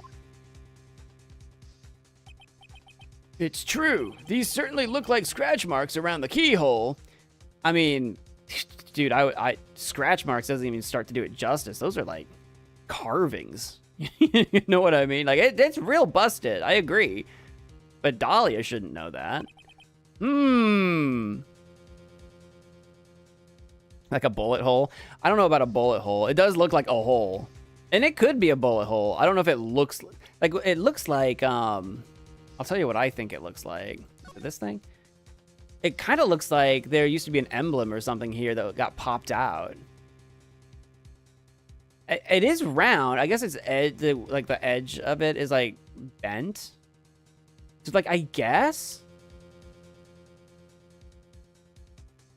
a bullet wouldn't do all this cracking though. Or if a bullet did do that kind of cracking, it would leave a wider hole. Like, I don't know what caliber we're talking about. I thought, I'm just telling you what I thought. I thought it looked more like there was an emblem or a keyhole or something here, and they popped the entire cylinder out. Like the... I don't know. That's just what I thought, but yeah, maybe. It's obvious that this trunk has been broken open. Well, Ms. Faye, are you satisfied? No. No? Do I look satisfied, Judge? The judge is on her side. I can't make any mistakes here. What she just said, is there a contradiction in there somewhere? Yeah. I'll buy it? No! It doesn't work. Melissa Foster, it looks like you finally betrayed yourself. What? You said you were in a field taking photos of wild flowers, but even so, you knew about the scratches. The question is when? When did you get a chance to see those scratches? Right? Finally, I've finally got her, maybe, probably not. Huh, I'm getting pretty tired of waiting over here. Then leave, I don't care. Go away. I don't like you. Then perhaps it would be faster if Ms. Faye explained herself. Your Honor, there's only one possible explanation. The reason the witness had seen the scratches was... She just happened to be passing by. She's just a bystander, you know. She's just hanging around. She put the corpse in herself. She is the owner of the car. She could be. We know this car was stolen from a couple. But, like... They never said who the couple was. So, like, it would be, like, if it was, like, an anonymous situation, and so, like, she reported her car stolen, but it wasn't stolen. She was using it to frame Terry. I could see a universe where, like, she's the owner of the car. I could see where, like, that could have been a thing. I think it's this one, though. She put the corpse in herself. There's only one way that the witness had the chance to see those scratches. Yes, what is it? Naturally, when she opened the trunk and stuffed the corpse in herself. Dun dun. The person who really hid the body in the trunk of that car was Melissa Foster, if that is your real name, and it's not. It was you that did it, wasn't it? That's ridiculous. I could never. It was the man in the prison garb. He's the one that... I don't think so, Miss Foster. If Mr. Falls had been the one that put the corpse in the trunk, he would have simply used the car key. There was no need to break it open. True that. That thought hadn't really necessarily even crossed my mind just yet. I haven't had to think about it, but true that. But he stole the car. Yeah, he would have been driving it with the key, though, so he would have had the key. He stole it from a young couple that had been waiting at a red light, which means that the key would have still been in the ignition. Well, if it doesn't matter when or how he stole it, he had to drive the stupid thing up the mountain, so we know he had the key. He didn't push the car up there. Oh, I see. Thank you for telling us about the scratches, Miss Foster. Without that, we never would have uncovered the truth. That you're a lying son of a...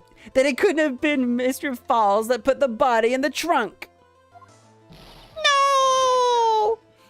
You caught me in my lies. Preposterous to even suggest that the witness put the body in there. If that were true, then how do you explain the photo that she took? The same way she explained taking selfies of herself in the field. It's on a tripod and a timer. Like, what do you mean? How do I explain it? She's explained it for us. The corpse could only have been put in the trunk when the incident occurred. And we already know that at that time she was taking photographs. No, we don't know that. Now is your chance, Mia. Finish this thing. Finish him. On the contrary, I'm not so certain about that anymore, Mr. Edgeworth. Dun dun. There's no need to think too deeply about it. What I'm saying is the shutter for this may not have been pushed by Ms. Foster herself. Oh, this is tricky. They're trying to trick you into looking at the profiles like, who actually pushed the camera button? Was it Armando? Was it Gumshoe? But no, it's the camera. The camera did it itself. Let's take another look at this camera and see what features it has, shall we? It has a timer built into it, even a mini tripod. Why, it's almost as if she had brought this camera just to take this picture. What are you trying to say then, Ms. Faye? That when the crime occurred, Miss Foster wasn't in the field as she claimed? Well, she really did use the camera's auto timer. Then the answer is yes, she was somewhere else. Exactly, she was not in the field. With the defense, please explain further. Listen, this is a crucial point. Where was Ms. Foster when the incident occurred? In answering that question, we'll also make clear Ms. Foster's true identity. Well then, please answer this question. Where was Melissa Foster when the incident on the... And it disappeared. But we all know what I'm trying to ask. And she was none other than the victim. No. Yes? No. Yes? No. Yes. Yes. she was pretending to be Valerie the whole time. Naturally, the witness was right here, because at this point, Melissa's pretending to be the victim, and Valerie's already dead in the car. But that's where the victim, Miss Hawthorne, was standing. Exactly.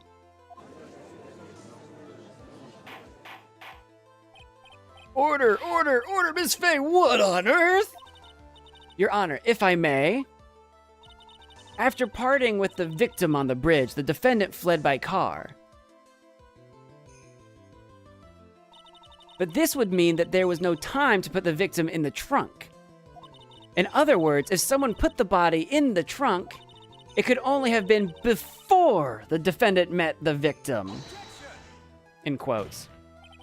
How asinine. Of course Mr. Falls met with the victim. The only person with the opportunity to have put the victim in the trunk is the same man that killed her, Terry Falls. If I clicked on the car, there would have been other dialogue. I assume so. I assume there would be dialogue for some of the other obvious picks. You still don't understand, do you, Mr. Edgeworth? By the time the witness's photo was taken, the victim was already dead. The person in the photo was not Valerie Hawthorne. What? I've never heard anything more ridiculous in my life. Then who exactly is the victim in this photo? Victim? I just told you. I just told you on the map. It's obvious, isn't it? It's your own witness. What? It's the only possible explanation.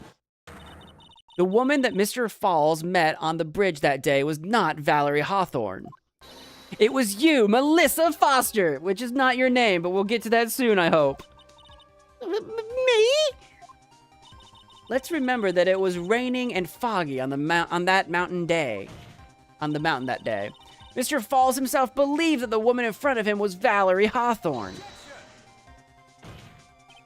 But the defendant knew Valerie Hawthorne very well.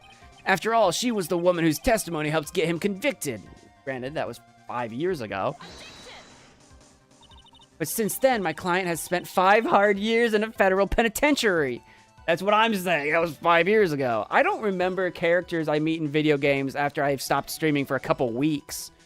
Let alone people for years. He couldn't remember exactly what she looked like anymore. You're just making this up as you go along. Where's your proof? I am doing that. I am making this up as I go along. But it doesn't make me wrong. I've got it all right here. This piece of evidence will blow this case wide open. At the time of the incident, Mr. Falls had forgotten what Valerie Hawthorne looked like. Because of the note that said wear the white scarf for identification, Falls had no idea. He just wanted to talk to anybody that was wearing that white scarf. Which also, the note also mentions Dahlia. I'm sure that's coming up soon. Mr. Falls had forgotten the victim's face. That's why he needed some piece of identification, namely this muddy scarf. It was Mr. Falls who requested that she wear this scarf to identify herself. That's already been proven by the note the victim left. In other words, as long as you were wearing a scarf like he asked, anyone could have pretended to be Valerie Hawthorne. Well, what do you have to say to that, Melissa Foster? Full government name. No!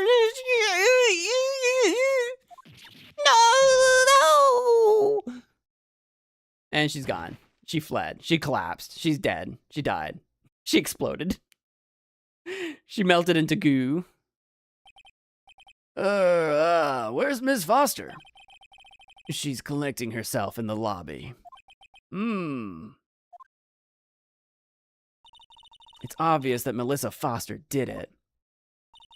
She hid the body in the trunk and disguised herself as the victim.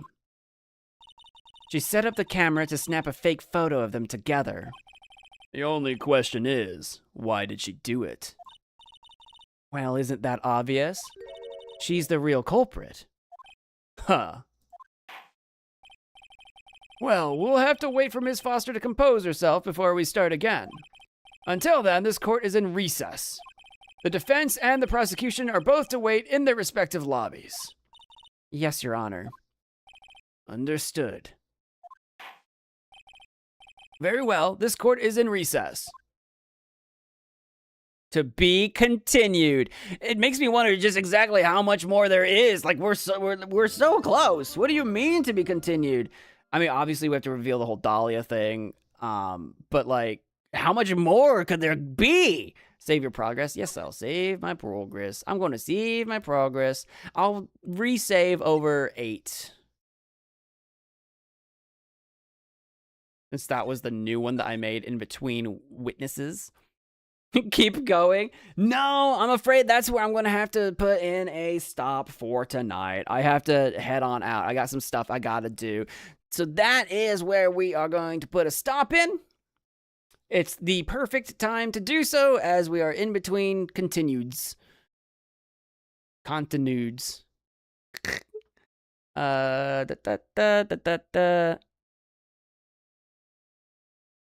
my little music playing. I don't have my schedule for the rest of the week made just yet. That's something I got to work on before either tonight or early tomorrow. Basically, I'll have that schedule. I think I'll post it tomorrow. So look out tomorrow for my schedule for the rest of the week. I'm working late, so the streams are probably going to be very late at night because I don't think I want to do, like, at least during the week anyway. I don't think I want to do any morning streams now that like school's back in session and people have work and stuff. So we're looking at some late streams over the course of this week and going into next week, or this weekend, I guess. So keep an eye out on what my schedule is going to look like. Thank you guys for watching. If you've been enjoying the series, please do all of the things. And until next time, bye.